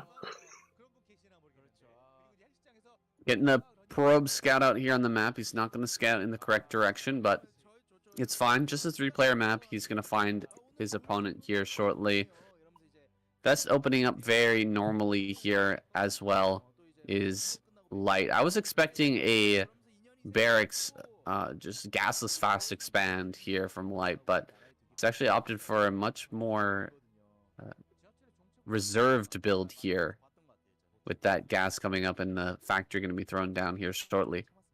Yeah, I guess he doesn't want to take any kind of bunker expand against Best and get an early economic lead. Maybe even wants to keep the idea in Best's head that 2 factory might be coming. So that might scare Best a little bit if he doesn't confirm the gas from Terran and sees that he's only got 1 mining gas right now, so he should know there's no possibility of this like kind of Wraith play or 2 factory play, putting a lot of pressure early. So Best doesn't actually know that right now, so it's a little bit scary on Neo Silver. It's a flat map, so you don't have the advantage of defending on a ramp, so that could be a little bit of a concern for Best. But he's going to be going in with this Zealot and Pro to put on some pressure and also confirm what's exactly going to be maybe coming here. But there's 3 Marines already set up at the perfect time with this little SimCity as well, going to be affording him a lot of safety against this initial Zealot pressure and shaving off the shields with these Gauss rifles as well. So everything looking really good for Light right now. Light gonna go ahead and throw down his command center. Same time as the Nexus gets dropped here.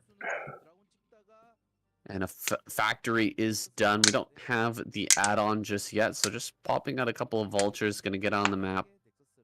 Threaten the run by here. ASAP, it'll force Best to keep a Dragoon back at home here in the natural. Otherwise, he will run the risk of losing a bunch of probes. So it serves a double purpose here. Having this vulture come out first. Gonna go ahead and drop the machine shop now. Should be able to get into mine play. There we go, picking off the probe as well. That's gonna send this Dragoon out on the map, try to catch this vulture, but you can't allow it to run by your Dragoon right now. The natural is completely wide open. Yeah, he wants to bully back the Vulture and make it need to defend as well, because he actually hasn't put down the bunker yet. So he needs this Vulture to shave the shields off of the Dragoon and also to body block. Look at this beautiful body blocking of this Dragoon from Light, allowing the Marines to come in here and do some damage. But nice counterplay from Best, going to be able to shut down that Vulture for his trouble. Did lose a lot of the shields and a little bit of hull damage on that Dragoon though, so did still kind of go okay for Light. He's going to stabilize for now. The tank's going to be coming out. He doesn't have to build a bunker just yet, but now we see Best coming in. Look at this drill from Light as well, threatening Best at the right opportune moment. That's just pure luck on Light's side right there, but that just set the fear of God into Best for just a moment there, as you saw that train of SCVs just in the way. Like, there's no way he could have won that fight in any scenario. So very wisely does the tactical withdrawal. It seems like God is on Light's side in this game. He is carrying that light of God and is able to overcome this gorilla that's hiding in the darkness in the jungles here. So oh, we'll find out if God is truly on his side here. Can he pick off this Dragoon? Not gonna get it just yet. We do have one very weak Dragoon somewhere out here on this map though. And with that damaged Dragoon, the defensive position is a little bit weaker for Best. Gonna come up now with the Marines and tanks. Try to push through this area for Dragoons. It means he can two-shot these tanks though, so you have to be super duper careful here. You're not gonna be losing any of these tanks here fighting straight up. Oh god, that mine! Oh man, that mine drag was amazing. He's gonna lose one Dragoon, but diving on this tank, he should be able to get this. He does pick that off, and the second tank may end up going down as well, though there is a mine to retreat to, so yeah, he will be able to pull that back. Trading a bunch of Marines and one tank for about 3 Dragoons there, 4 Dragoons. It's okay. It's about an even trade. Now we're gonna have the Reavers coming out here on the map. And what does Light have back at home to deal with this? Looks like he's going to have some Goliaths popping out soon. Yeah, he's going to need them potentially. I do like Terrans going for a Wraith as well to deal with any kind of early shuttle play. I imagine Light will eventually get one of those, at least one single Wraith toward this way. Oh, look at the little mine sweep from Best. Going to be able to deal with that mine. I have to wait for an observer. Just one last thing for him to have to worry about. Light, meanwhile, doing a pretty good job of setting himself up. Going to be going up to 3 factories now. Is getting his tech online. Will be using the absolute bare minimum amount of units to defend here, but he needs to be careful because even though Best isn't the best one with controlling Reavers, there's no turret in the main base, so he's going to be relying on Goliaths that aren't even made yet, so going to be able to shutting down one of these siege tanks. Beautiful Scarab potentially connects with the other tank and also kills the sieged up one, and now no, unfortunately for Light, didn't get the runaway on that tank, so now both tanks are on red HP. They're just pure one shot. Even if he tries to repair now, it's not going to be beneficial for him, but nice shot from Light. The arc light cannon does take out the Reaver, but unfortunately lost all of those tanks for his trouble. So now he's in a really bad deficit because all of his army potential has just been absolutely blown out of the water. Will not be able to push for a very long time, or maybe even take his own third base for quite a substantial amount of time, and not able to keep up with the economic ramp that Best will be on. The trajectory of Best's game right now is looking extremely strong in the next 4 to 5 minutes. So I really don't like this game for Light going forward, but he is the kind of caliber of player that can stabilize from this kind of weird position. But I really like Best's situation right now. Yeah, you're loving that trade here as Best, killing off a bunch of tanks for just one Reaver. It sucks not to get any SCV kills there, but you're still going to be fine. Picking off those tanks is going to slow down the push, as you said before. It's really going to make things difficult for Light to take his third base as well. And we're going to have a fourth coming up here soon for Best, I think, because there is that lack of ability to push. Taking a fourth base is really, really easy right now, and Best is going to pump himself up into a huge, monstrous Gorilla Ogre. Wow, it looks like he's even going to come into this third base location and start picking off some of the probes here as well, saying, actually, only got one for his trouble, so not too good there. You, generally speaking, you don't want to throw away too many of your vultures in these situations. I was actually kind of questioning it a little bit. I was wondering, like, he kind of needs to do it, though, at the same time. He needs to try and find some way of clawing his way back in the game, but you need to be careful. If you lose 2 of these units, hold the phone, because there's a beautiful Scarab connection on this tank in the main base. He's going to completely open up this position. He might even slow down some of these buildings being made if he's not careful, and he can just completely prevent the Terran from even becoming unsupply stuck if he just start taking out the SCVs, building a supply depots, or killing some of the supply depots with the Reaver. He can kill 4 supply depots at once if he manages to fight back these tanks. So right now, Light knows how serious it is that he needs to kill this Reaver at all costs. So he's going to be able to get that out of his base, but there's a big looming threat there. So what that means is now some tanks will be pinned down into the main base, being reserved for defending, which is not really what he wants to do. He wants to come out on the map right now. He's just relying purely on vultures to see some kind of map control, laying out mines onto the field to try and have some kind of vision and understanding of where the Protoss will be wanting to move later, and slow down the efforts of the Protoss if he can. But it looks like Best's going to get a fourth base more or less uncontested, while Light is trying to get into the main base with some vultures to see if he can get some economic damage. There's 4 Dragoons laying in wait, saying. Oh man, completely shut down. You're not going to be able to get in there. Looks like Best kind of out of position with these Dragoons now, but again, not going to be able to get in there. Reaver going to get some good shots here on some of these SCVs as well. Looks like he's found a little location here where he can just barely hit some of these SCVs outside of the range of the tank, but everything coming forward now, those Goliaths will gun down that shuttle very, very quickly if he stays. So backing away here, third base is coming up. And I think Light should be able to hold this, but Best is just light years ahead. Whoa, Whoa. We just lost 2 Reavers to a mine, saying, what's going on?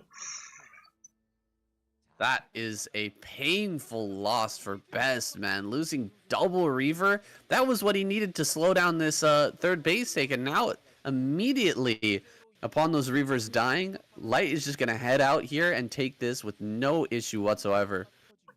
Wow, this kind of flips the game a little bit, because Best now doesn't have the kind of control that he needs to slow down Light as much as he needs to. He's just going to take this third base more or less for free. He's going to try and come in here with some Dragoons to sweep out some of the mines, as he should, but he's not really going to get much else for his efforts. So it's going to slowly ramp up in production. He's getting the Templar Archives online. We got another Robos. We've got 2 Robos. We can get a lot of shuttles.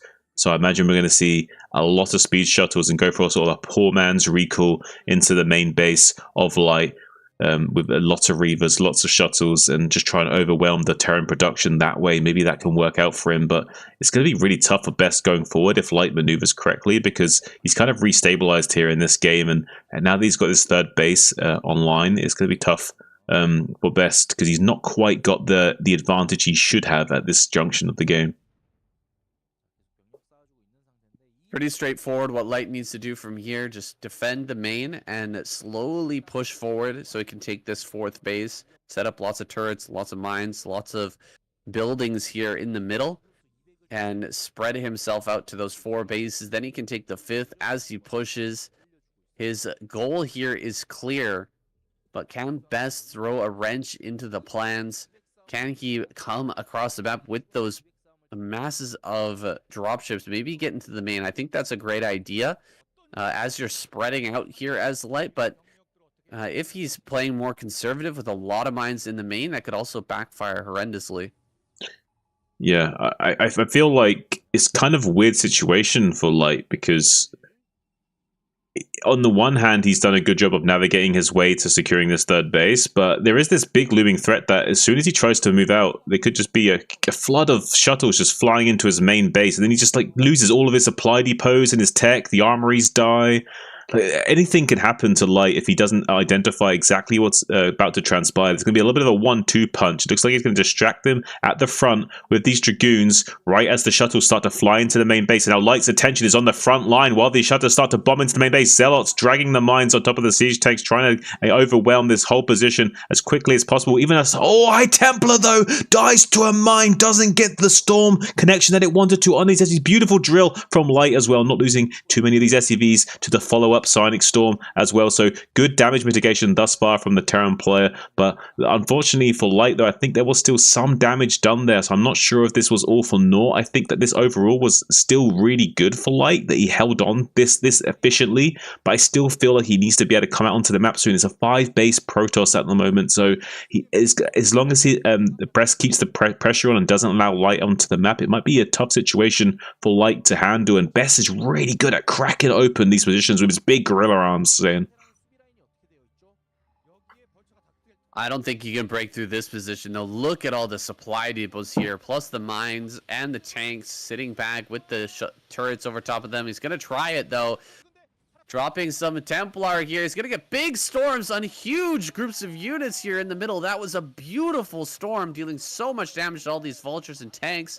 He's starting to break through here. A lot of damage is going on to these supply depots at the front, and Light able to bring forward his tanks, hold back this army.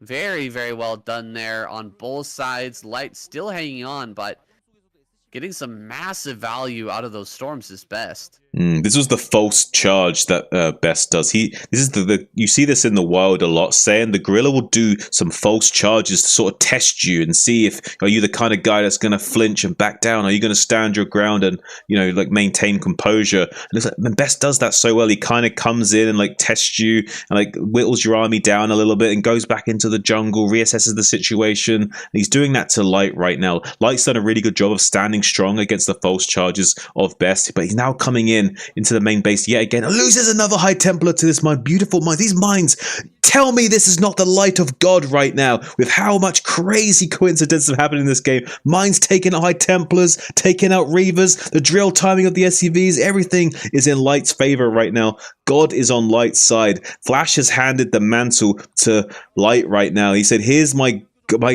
cloak of God, and it's going to shield you, Light, and you're going to lead the way for the Terran until I've come back in full force and I'm ready to take the scene by storm again, if that ever does transpire. My goodness, he even keeps the armories alive here in the main. Oh, this one's so low. 60 HP, but the right click is not there for the Zealots. He's just going to get it? Is he going to get it? Oh, it's so low. Oh, 15 HP. Maybe he doesn't repair that. Might be the, oh god, 5, 4, 3, 2, 1. Tell me that's not, tell me that's not the light of God right now. Absolutely a miracle. Keeping that armory alive there. He keeps the upgrades rolling. And Light is pushing through the middle of the map. Best is on the back foot here with 40 extra supply, but completely on the back foot here. He may be getting pushed down. There's no other gateways around the map, so if he loses control of his natural, he's going to get overwhelmed. Here we go. Storms in the natural are going to deal huge damage. Big storms here. Massive, massive SCV damage. But the army still remains. This army is huge, and it's bearing down on Best. Yeah, this is the writing's on the wall for Light. If he can't make something happen with this army, he needs to do a really great pickup of this High Templar. There's a start of things to come. I would like to see, but look at the wave of units coming in. It's like a UMS defense map. The shuttles unloading Zealot bombs onto those siege tanks. A beautiful line of siege tanks, kind of divvied up in the threshold to beyond that. Maybe Best doesn't want to kind of come into just yet, so maybe able to ward away the Protoss for the time being. But a lot of SCVs did go down, so it kind of did take a gutting blow to Light's economy with that storm drop just now. So if he can deal with this army in the center of the map, it's going to be a great situation for Best going forwards. But there's still quite a lot of siege tanks. Nice little mind drag attempts there from Best, trying to get a huge detonation of all those siege tanks. Could maybe get like 5 or 6 tank connections with just a single mine if he's so able to execute that, but wasn't able to do so. Looks like now we see Light really starting to put the pressure on, understanding the position, understanding that if he can somehow get a positional edge here by coming down to this 4th base location in the bottom left center of the map, he could get a win out of this. It's going to be really challenging for him, though. Unsieges the tank as the shuttle comes in. There may be High Templars in here or Zealots. It's most likely to be Zealots, though, in that situation. Wisely going to be unsieging those tanks, making sure it doesn't take any unnecessary damage, because there's so many siege tanks there that the Zealots drop out on top. They will instantly start killing siege tanks with the splash damage. We see a false high ground maneuver from Best on the right side now, saying. Yeah, that tree keeping alive that tank for kind of a ridiculous amount of time. It increases the miss chance when you're positioned underneath the tree. So Light just taking advantage of that. He's done a great job to respond to this sort of threatened counterattack here from Best. Best was looking to try and get up here and actually deny the 4th, but he's losing so much army right now without even engaging these tanks. Beautiful play from Light. Light is just outmaneuvering Best over and over again here with his army, and his army supply is getting huge. He's pushing down here towards the natural. There hasn't been a transfer of probes over to that center right base on high ground. Look at this tank with 9 kills hiding underneath that tree. Wow. Oh, man, that is such a strong tank. That's such a strong tank. It's not just the army that's doing it for him right now, saying it's the armor of God that is helping Light establish himself in this game, and he is looking pretty strong. It's still not his game just yet, though. He's still got a mountain to climb. He's trying to get up this high ground position. Here comes the flood, though, as Best streamlines in from the southeastern threshold. Zealot bombs onto these tanks, as well as beautiful sonic storms coming down. Not quite getting the connection he maybe would like, though. There's a big line of tanks to the northern side of this formation as well. Best is doing his absolute darndest to get all of these tanks with these beautiful sonic storms. He's doing a great job of cleaning up all these tanks thus far, has whittled them down to a nub, but there's a few more units streaming in, and it's just barely not enough. And Light gonna also get some exit frags and take out those High Templars too with the Vultures. Great pickups from him. Currently trailing behind though by just under 40 supplies, so still not the best position right now for Light. He's got so much gas in the bank that he's unable to leverage. His main is now mined out. Natural will be mined out in short order soon as well, and down to just 2 base worth of economy. And this false high ground base that he took so early on will also be soon to be mined out, because this doesn't have quite the same kind of mineral potency as these other bases do. So it's going to be a little bit rough for him going forward. We see a big drop over here with some Zealots and a High Templar, but luckily Light's going to be able to respond to that and not lose any SCVs, I don't think. Oh, the SCV train is coming back, and the storm doesn't quite get him, though. Nice reaction speed from Light. There's a beautiful maneuver there from Best to kind of try and fake him out a little bit, make me think it was just pure Zealot, but it was a little High Templar waiting in the wings to catch them back on their return. Not able to get it, though. And now Light is spreading out down towards the bottom center, trying to kill this Nexus here. He gets the cannon, and now he can go to work on the probes. We don't have the army here for Best to actually stop this, so he's going to lose an incredible number of probes. This base is just about mined out, though, but you just can't be allowing this damage to go down while you're completely trapped in your base. Light is spread out so thin, but he's managing to hold everywhere. Somehow keeping himself strong here, pushing forward with more turrets, with a lot of mines in the front. A DT gonna come through, actually start to kill some of these turrets as well. Now Vultures on the rally point are sent forth to defend this location. He's breaking through here at the bottom left, and Best has one more chance to try and stop this from happening. He's gonna drop some Zealots here on top of these tanks.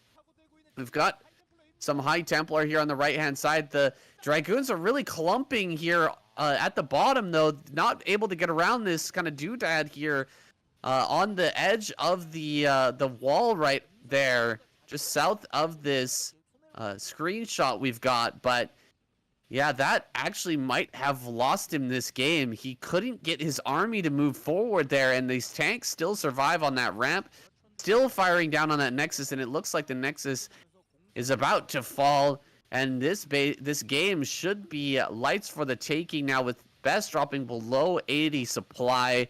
Got almost nothing left here. All his probes went down at that bottom left. The Nexus is gone, and another base coming up here for Light.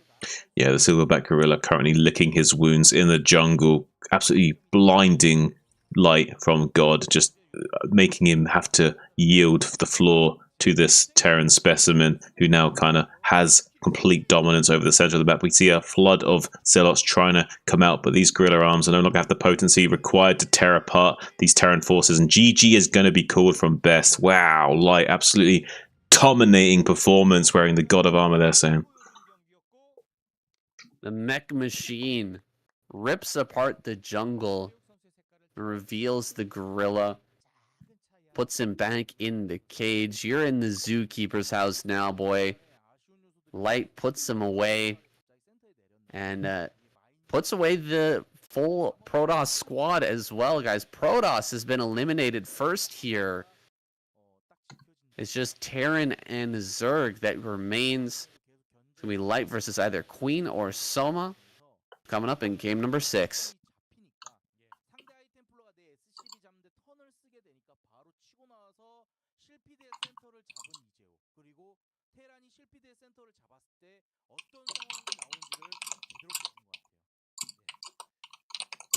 All right.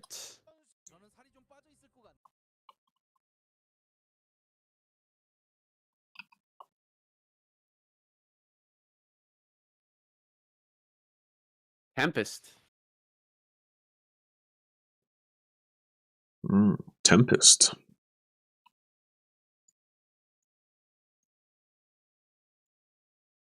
I'm not sure how I feel about Tempest with TVC and Soma against Light here. I think we're going to see some potentially greedy openings, though. Maybe Light.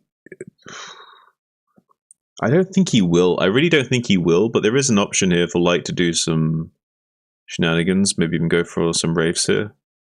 I don't think he necessarily will, but this would be maybe a good situation to do it.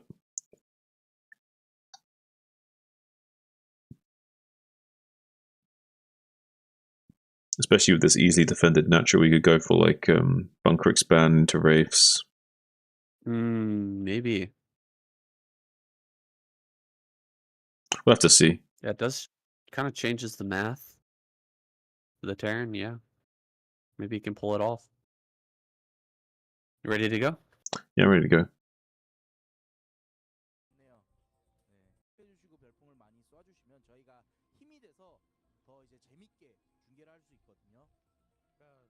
All right, Soma gonna be the choice for the Zerg squad. Sent out first here to take on Light. We are now on Tempest. This map with a high ground natural and a low ground main. Changes the math a little bit in terms of what Terran players and Zerg players can get away with in the early game. Yeah, especially with this like ability to get away with the kind of build orders you wouldn't usually be able to do, because say you wouldn't have the kind of defensive geography to be able to do that. But with these like really high ground expansion areas which have these ramps right up against the place where you would take your hatchery or your command center in these natural areas, it's a very easy base to hold. So just a bunker on the ramp or sunken on the ramp just has so much more value than it usually would with this hit chance going up. So it does allow these players to maybe kind of come up with some creative ways of playing in these matchups. For example, we saw the likes of the Reaver Ser in the PvZ on this map because of how defendable this natural is for the Protoss players. So we'll likely see some kind of adjustments due to the geography in that sense, but we also might see these players do something still more in line with their wheelhouse and just wanting to try and punish the other player with pure execution. So we won't necessarily see something that's going to take advantage of this map necessarily, but I would still like to see one of these players come out with something a little bit creative, maybe a bunker expand into Wraith play from Light here.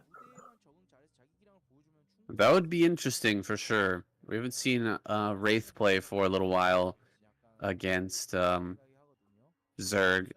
Sock maybe the last person to do that consistently in the KCM. Now, Command Center is going down. We've got the high ground here held by Soma. I'm expecting Soma to play just a regular 2-hatch Muta and just test Light on this map. There may be some locations where Light's, maybe not totally comfortable with, where he's going to place his turrets. Maybe behind this natural. That high ground is very annoying just over top of the gas. You can maybe find a way in there as Soma to deal some extra damage. And then at the same time, having a sunken colony on high ground here is going to be that much more powerful. It's going to be that much harder to break through. So he may be able to mess around with, not defending the Marine Medic Ball as it comes across the map and just kind of relying on sunken colonies while harassing the main base. We'll see if he decides to go for something like that, though. Yeah, we'll have to wait and see. Looks like Soma did a good job of trying to catch up to this SCV. The egg going to be able to buy a little bit of time for the SCV to get away, but with some manual move commands, we'll be able to catch up to the SCV and finish it off. It's nice to get small pickups like that in the early game. It kind of gives you a bit of a wind in your sails. When you get any kind of small advantage, even if it's just killing a single scouting SCV, it does kind of give you a little bit of momentum as going forward, and gives you the kind of invigoration that you need to feel confident in your execution. You got to not only do more damage with your Lings in this next phase, maybe catching a few Marines here and there, but then going into your Muta game and getting the micro down so that you're not only hitting all your build order timings, but also executing well with your units. One of the most important things in this matchup is how well you control your units, especially as the Zerg player, because you have such glass cannon type units, and being able to control them well allows you to really dominate a Terran player who is basically on the back end of that, because it's much harder to defend as Terran against Mutas as it is for the Zerg player to control the Mutas, generally speaking, because there's so much more things that can go wrong for the Terran player. Interesting choice here for Soma, taking the third base over at the natural in the bottom right. I really like this play from Soma. I think it's perfect for this situation, for this map.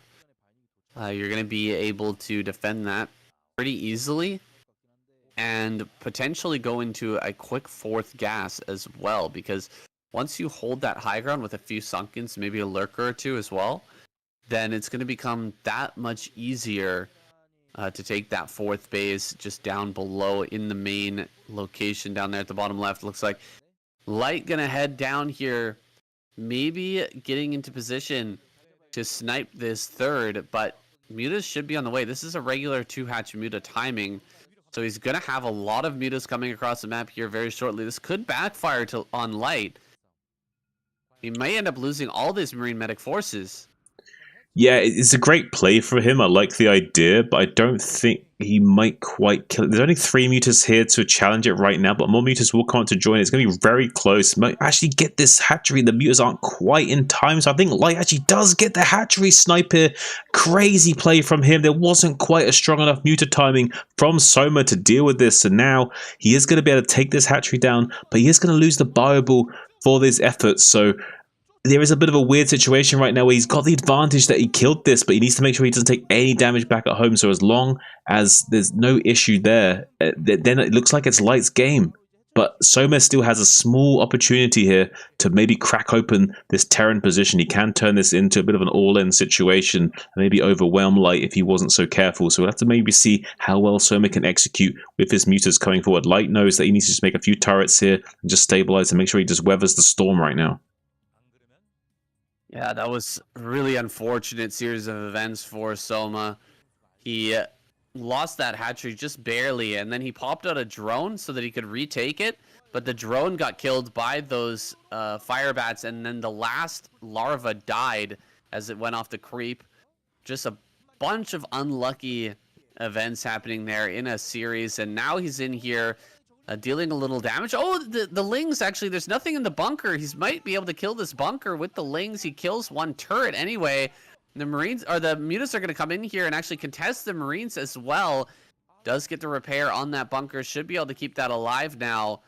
Soma trying to get some momentum here after killing off a few SCVs, trying to get in there and actually stop the natural from mining. If he could just kill one more turret and kill that bunker, he could take over this natural. There's not enough turrets here.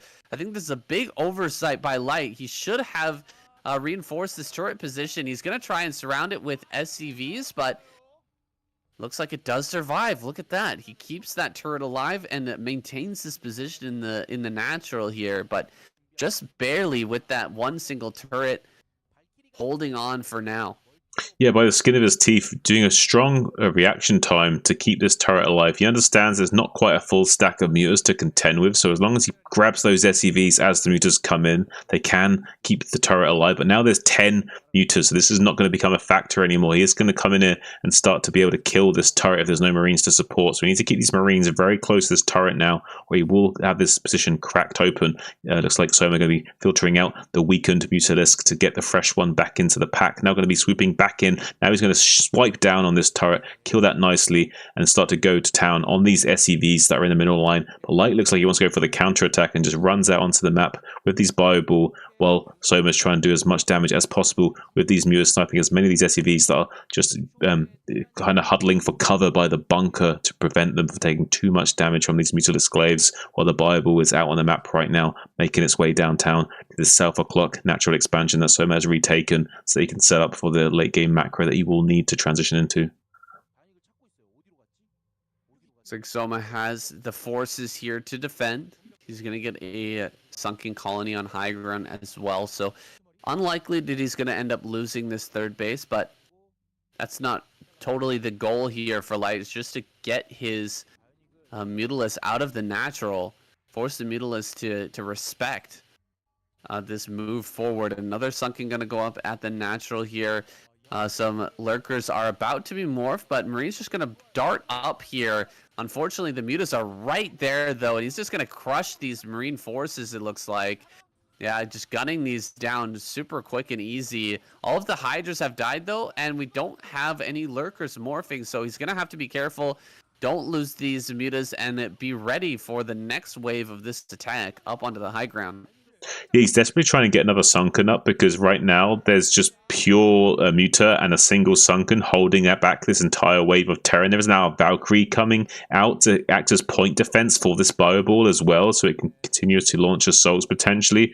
There are a couple of Hydras that will be popping out, and the Hive is on the way. So if you can just weather the storm just a moment, maybe it'll be okay, but there's not quite another sunken morphed in yet. Only just now popping, so barely going to be able to back away these Marines from this high ground area. Great play from Soma there, just barely hanging on by the skin of his teeth. Light reinforcing this bio ball now. Right now there's 2 Valkyries out, so looks like the Soma's going to try and shark these down with these Scourge, try and pick those off if he can. He needs some kind of map control with these mutas, so getting these Valkyries to take away that point defense for the bio ball would be huge, but unable to do so right now. Looks like he's going to come down to the South O'Clock area now and maybe put on some pressure there instead. But I don't think that Light's going to be able to finish the game anytime soon, but right now he's in a phenomenal position, I think. Putting a lot of pressure on here to Soma. Soma has those sunken colonies coming up. He's got 2 lurkers here. I don't think you can bust this position. And he's actually stimming up and thinking about going for it. Man, that would be quite the Thank throw, you for that I sub, think, Jay. if he tried to dive in on this. And he loses both vultures, or both Valkyries there. Wow. Really, really good control from Soma with those Scourge to pick that off. Yeah, Soma could stabilize the game if he can just keep sniping off more of these gas units. But right now he's got to worry about this dropship that's coming into his main base. Could spell disaster if he's not going to be able to deal with this. And the geography of this map is kind of weird, because this tank can siege up right on this cliff face and make it very difficult for the Zerg to come in here and deal with this. So if Light could go for a bit of a technical win here, and we see this tank sieging up now, it's going to be a very tough position for Soma to crack. And it looks like Light does want to kind of force Soma into an unfavorable trade. And I don't think Soma's going to bite that just yet. He's going to try and buy as much time as possible to get his defilers out. He's got his Nidus Canal network being set up. Right now, things could go really well for Soma if he can get this back 4th base up online for free. But right now, he needs to make sure he doesn't die, because Light's just going to be putting on the pressure. There's going to be a dropship moving down to the southwest quadrant as well to see if he can find any damage in this base, which will maybe better afford him a lot of potential in just dominating Soma coming forward. This drop is going to come up to the high ground here, but 2 Scourge already. He's going to lose this right off the bat, only getting 1 Marine out of there. Really, really rough for Light, but he's pushing down this naturally. He's killing off. I think he can actually hit the Nidus from there as well. Was he dealing damage to the Nidus? Because if he picks off that Nidus, that could be huge. Drop coming down here to this high ground as well. Light really trying to abuse this map, but Dark Swarm plus Lurker just below the tanks here is finally going to shove these tanks back, force Light to reposition, and I think Soma has just about held here with the Defiler finishing, with the Lurkers coming out here. He should be able to push everything away from his natural now. Yeah, there's the orange cloud of death, as a lot of Terrans affectionately know it by. Going to be shutting down this attack in short order. Yes, yeah, I believe he was able to be in range of the Nidus, but he didn't have the Valkyrie providing vision to snipe it. So had the Valkyrie been slightly slid over a hex tile or 2 to the left, the tank could have been shelling that Nidus, I believe, but he wasn't doing that.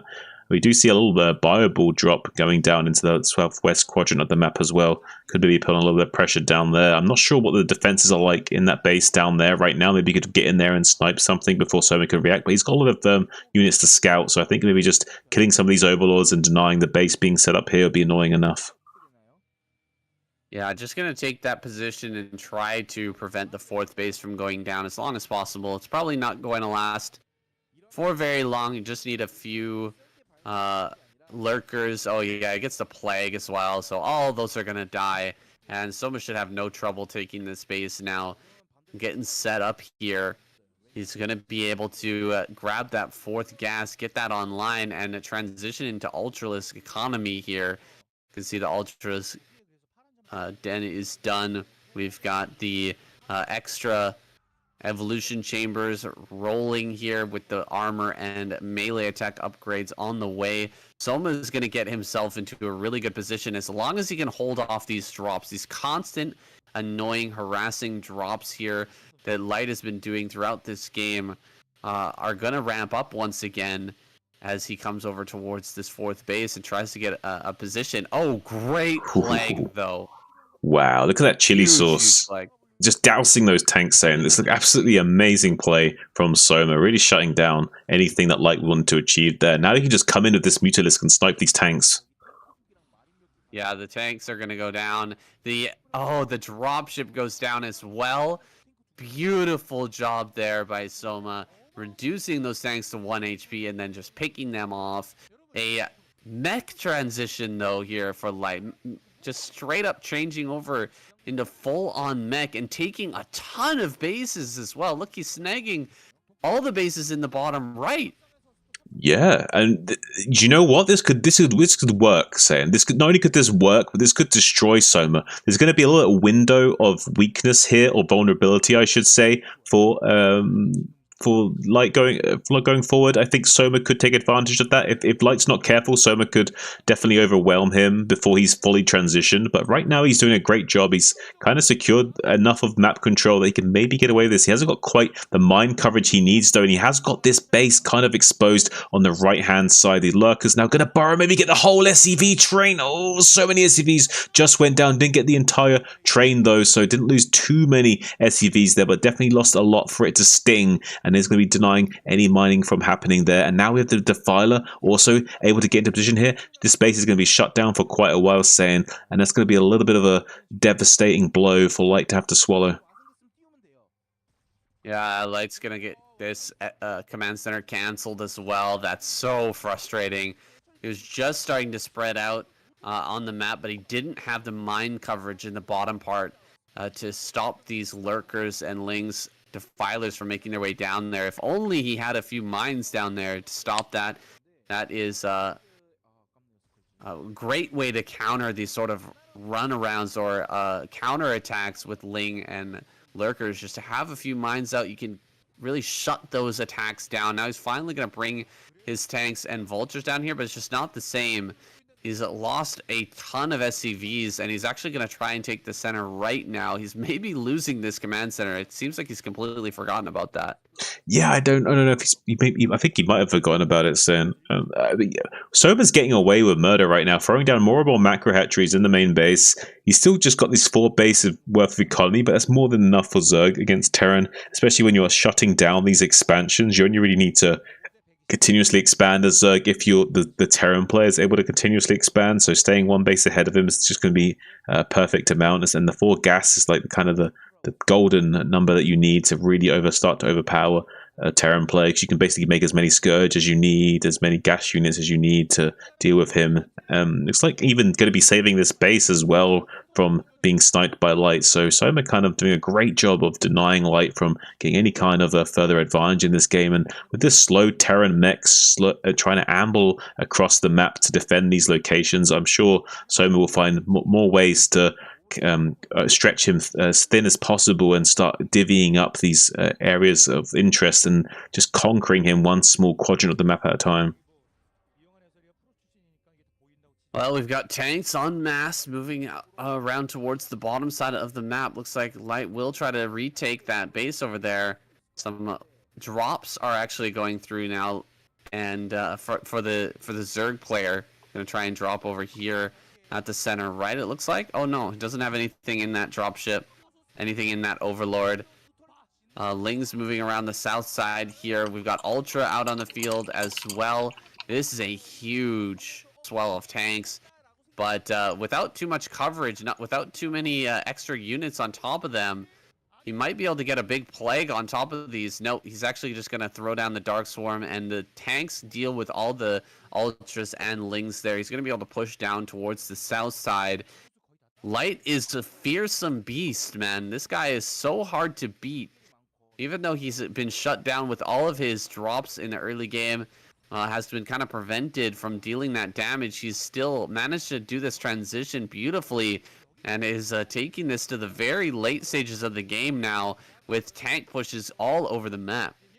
Yeah, we see a lot of Overlords ready to just unleash hell onto these siege line of Light here. Looks like Light's god is about to be snuffed out by the devil himself, as these Ultralists from the pits of hell just spew out on top of these siege tanks with Dark Swarm support as well, chewing up all of the Light's hopes in this game. But we see Light God fighting back now in the pits of hell, taking out some of these drones with bigger razor tricks. So kind of the forces of evil against the forces of good here. I don't know, like, who you rooting for, saying? I kind of want Soma to win, but I'm feeling like maybe I also want to see Light go all the way here. Light is killing so many drones right now. He has completed that eraser trick, and he's also bearing down on this base. He's gonna kill the Nidus networks, and if the Nidus networks go down, it's gonna be so hard for Soma to reinforce any of these positions. But he's not interested in doing so. Instead, he's just gonna go for the throat here. Is going to go directly into the natural, try to kill Light where he lives, just try to get into his main base here, kill all of these buildings. And if he can get on top of the factories, he may be able to win straight up, but there's a great position here at the bottom of the ramp. There's a lot of Goliaths still there, and the Defiler was killed, so he can't keep throwing down Dark Swarms and keep pushing forward. He's going to lose this bottom left-hand corner base. And I think Light has just barely managed to take this game away. Although we've got another round of Ultra and Ling coming forward here at the very last moment. At the 11th hour here, Soma going to dive on top of all these tanks, and he actually cleans it all up. Amazing. Wow. Keeping this alive, and actually Light's got nowhere mining. Light's got nothing right now, say. He went into the pits of hell, the 7th layer of hell, and he got bit off more than he could chew. He should have just stayed in his backyard enjoying the sun this summer. Instead, he tried to go to the 7th layer of hell and now he's got Hellhounds and who knows else what, just tearing through his Terran armor. And I don't know if he can even ever hope of recovering in this game, even if Soma was just attack moving while building units right now. This is a nightmare situation for Light to be in. 49 supply to 103 supply. Nothing really mining on the map, but there's one base in the middle that's completely exposed. Soma going to be streaming more and more units, move commanding his Lings and Ultras. And they're beautiful mine connections, though, making it really hard for these units to get good trades. But it doesn't quite matter. As long as he kills just a few of these siege tanks each time, he's trading at a deficit and eventually will overrun this position, much like a cinematic between campaign missions, saying.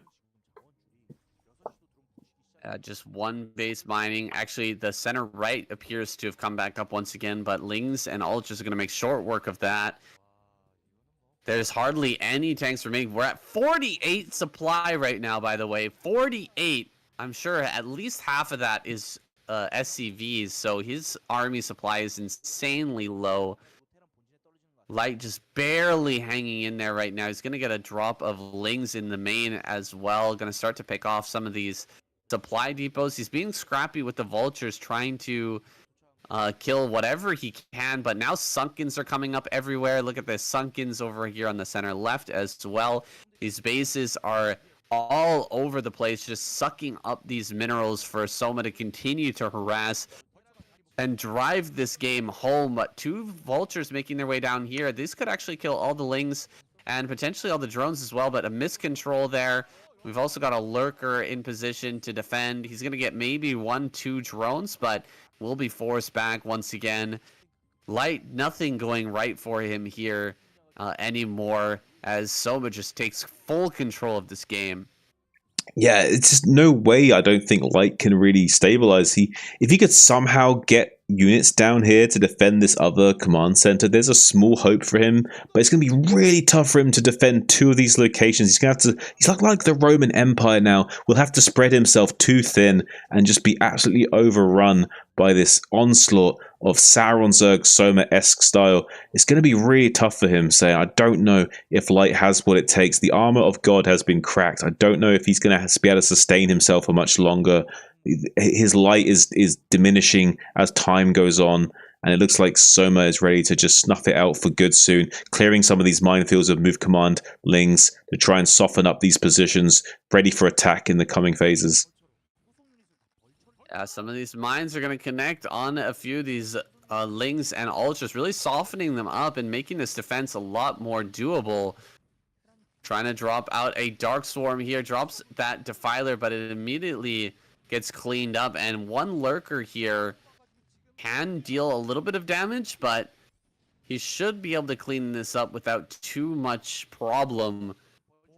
Big vulture attack down here to the bottom center. He's going to try and kill a sunken colony, but the drones will just be pulled away. There's a few too many bases around the map for Soma now. He doesn't really care about losing this location. Even if this one goes down, he's still got center left, he's still got bottom left, and he's retaking the natural as well in bottom left. He's got so many drones right now. His economy is huge. His supply is massive, and Light is just clinging onto this game, clinging onto the hope of a Terran victory this week, but it's looking dimmer and dimmer as time goes on.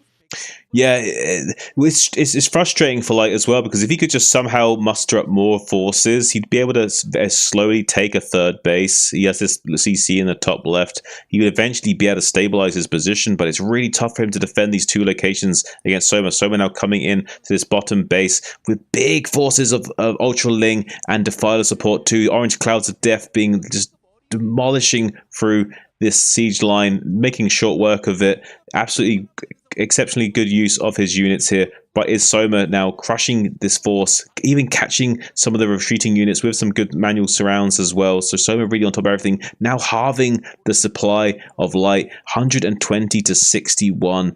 Looking really solid is Soma, just absolutely making his lead larger and larger as time progresses. I really don't see how the flame of Light can remain for much longer here. Yeah, there's a ton of command centers floating all over the map, but no place to land. Nowhere is safe on this map for Light right now. He's going to get in here with some vultures, try to get a few more drone kills, but all of that. It seems like a bit of a false promise here. Nothing really left for Light. Even after he kills drones, he's got nothing to fall back on. GG. Light taps out. And the Zerg flame has been extinguished. Soma taking it home for the Zergs. I said the Terran flame has been extinguished. Did I say Zerg flame? My bad, guys. All right, what are we going to talk about at the end? I'm not sure, actually. I'm going to think about it while I go take a leak. 1 second. Okay.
Yo, I'm back.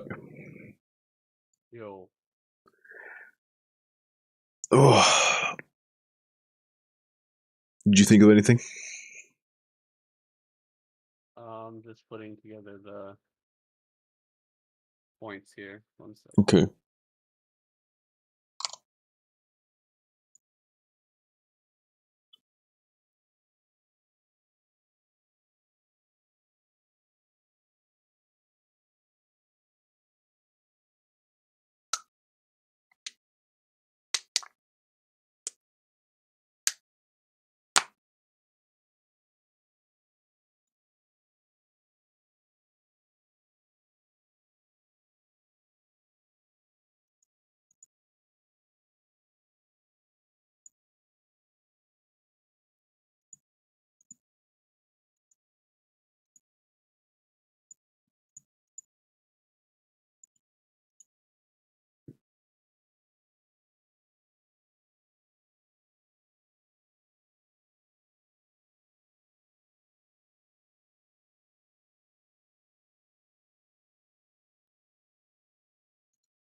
How you getting on? Good, good. We're ready to. Yeah. Although Out. I can't think of what we should say. We should probably talk. Just, yeah. I was just gonna say like, well, it's gone. I'm thinking like, just saying that we had a lackluster Protoss lineup, and we got a lackluster Protoss result. Mm-hmm. We need the snow. We need the snow plow back. We need the foot clap on these fools. Yeah, that's like we've got Zerg ramping up instead. Yeah. but it's nice to see how tight the um, lineup is here, right? Like Hmm. everybody's right on top of each other going Every- into week 7. yeah, they're really in the pack. Anybody's season. Yeah, they're really in the pack together, aren't Hmm. Anyone could take first place here. they? Yeah. It's like one of the closest KCMs we've had in years. Maybe Very, very last map is a closely bit yucky, yes. tight pack here. Hmm. The last couple of seasons has been like one squad just completely flatlining and getting dominated, but Yeah, this is more interesting, right? They're right in there with each other, so this could go either way. yeah, absolutely. All right, we good to go? Yeah, let's do a nice, short, sweet wrap up.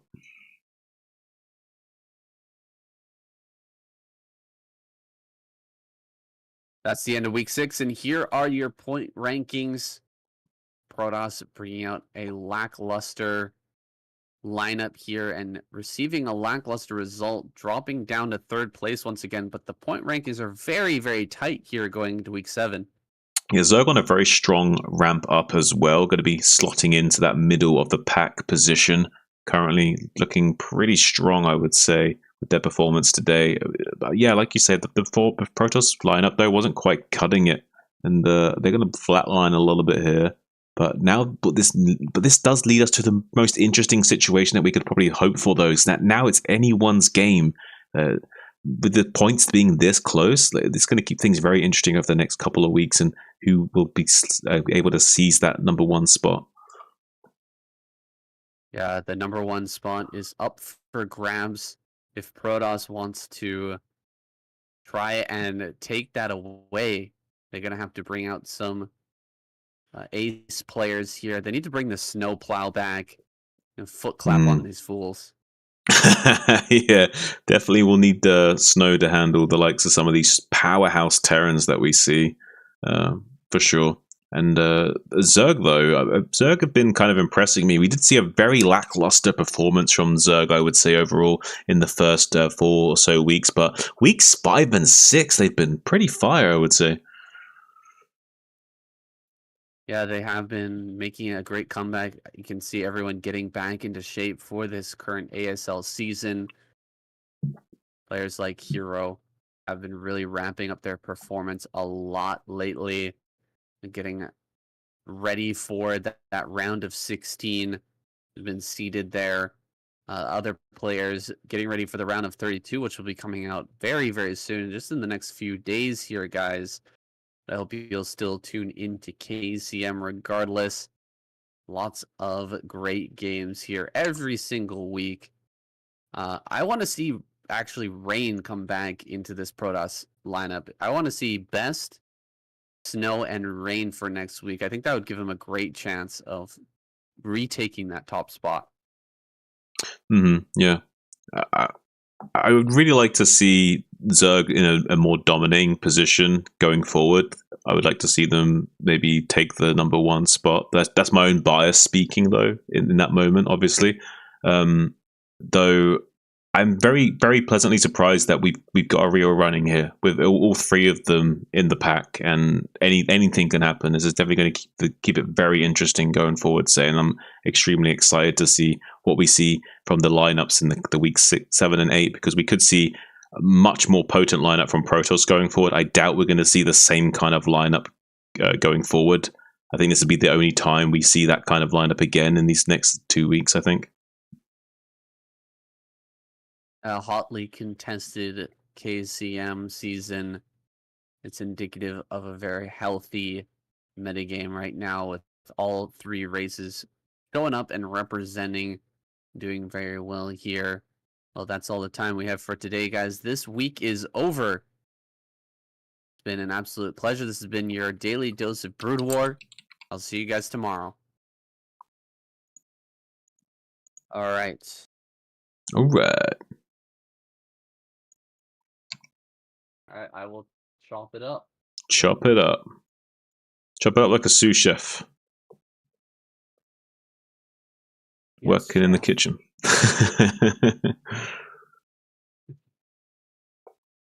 A good cast, man. Yeah, I was a little tired there to start, Mm-hmm. but I think we pulled it together. Yeah, we did. It was a little bit rough for me because of what I'm dealing with in terms of like thinking about tomorrow and my dog and shit. So there's a few times during that cast like my mind went somewhere else and I got a little bit distracted. But for the most part, I think we both did a good job in that cast. Yeah. I think it's gonna be a good one. Yeah.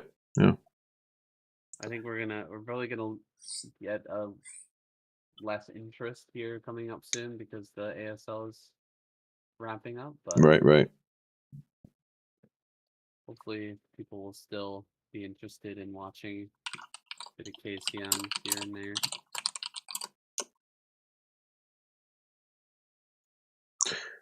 Well, it doesn't matter, man. I'm sure we'll still get enough viewership and it will still be very fun either way. Oh yeah, we're still gonna do it. No question about that. I'm looking forward to the ASL 16 season. It's gonna be crazy. Yeah, I'm looking forward to it too. I wish the fantasy was in there, man. Yeah, unfortunate. But Fantasy's good, man. fantasy's so good right now. Did you catch Gamers 8? Did I catch what? Gamers 8? Game is it? You're really quiet now all of a sudden. Did you? Oh yeah, because you messed up your mic. You're probably not even talking into it right now. I just moved it. Yeah. I was wondering why you're so quiet. Gamers 8. Gamers 8. Wait, no, I didn't see that. Oh shit. Yeah. Good son. Shit, son. It was a Saudi tournament where they brought, who was it? Fantasy, Jadong, Stork, and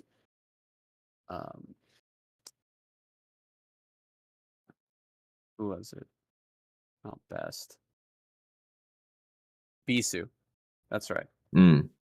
And they had them do like a little round robin or Yeah. like a semi-final sort of setup. And it was like best of threes and then best of fives in the final. And there were some great games in there, man. Nice. Yeah, definitely check out the finals. You'll be pretty shocked.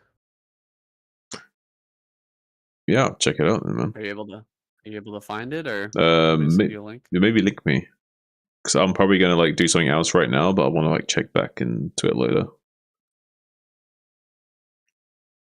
Okay. I also got to get up quite early tomorrow to do the dog thing.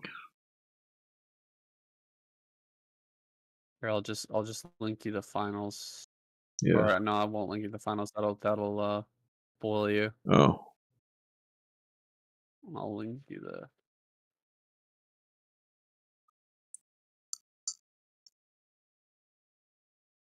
Here you go. Okay. All right, man. I'm gonna do a little editing here. Sounds good. I've got a lot of stuff to do today. I hope you have a good day, man. Good cussing you as always. Dude. Yeah, take it easy, dude. Yeah, take it easy, buddy. Hope everything goes well tomorrow. Yeah, me too. All right. Peace. Bye.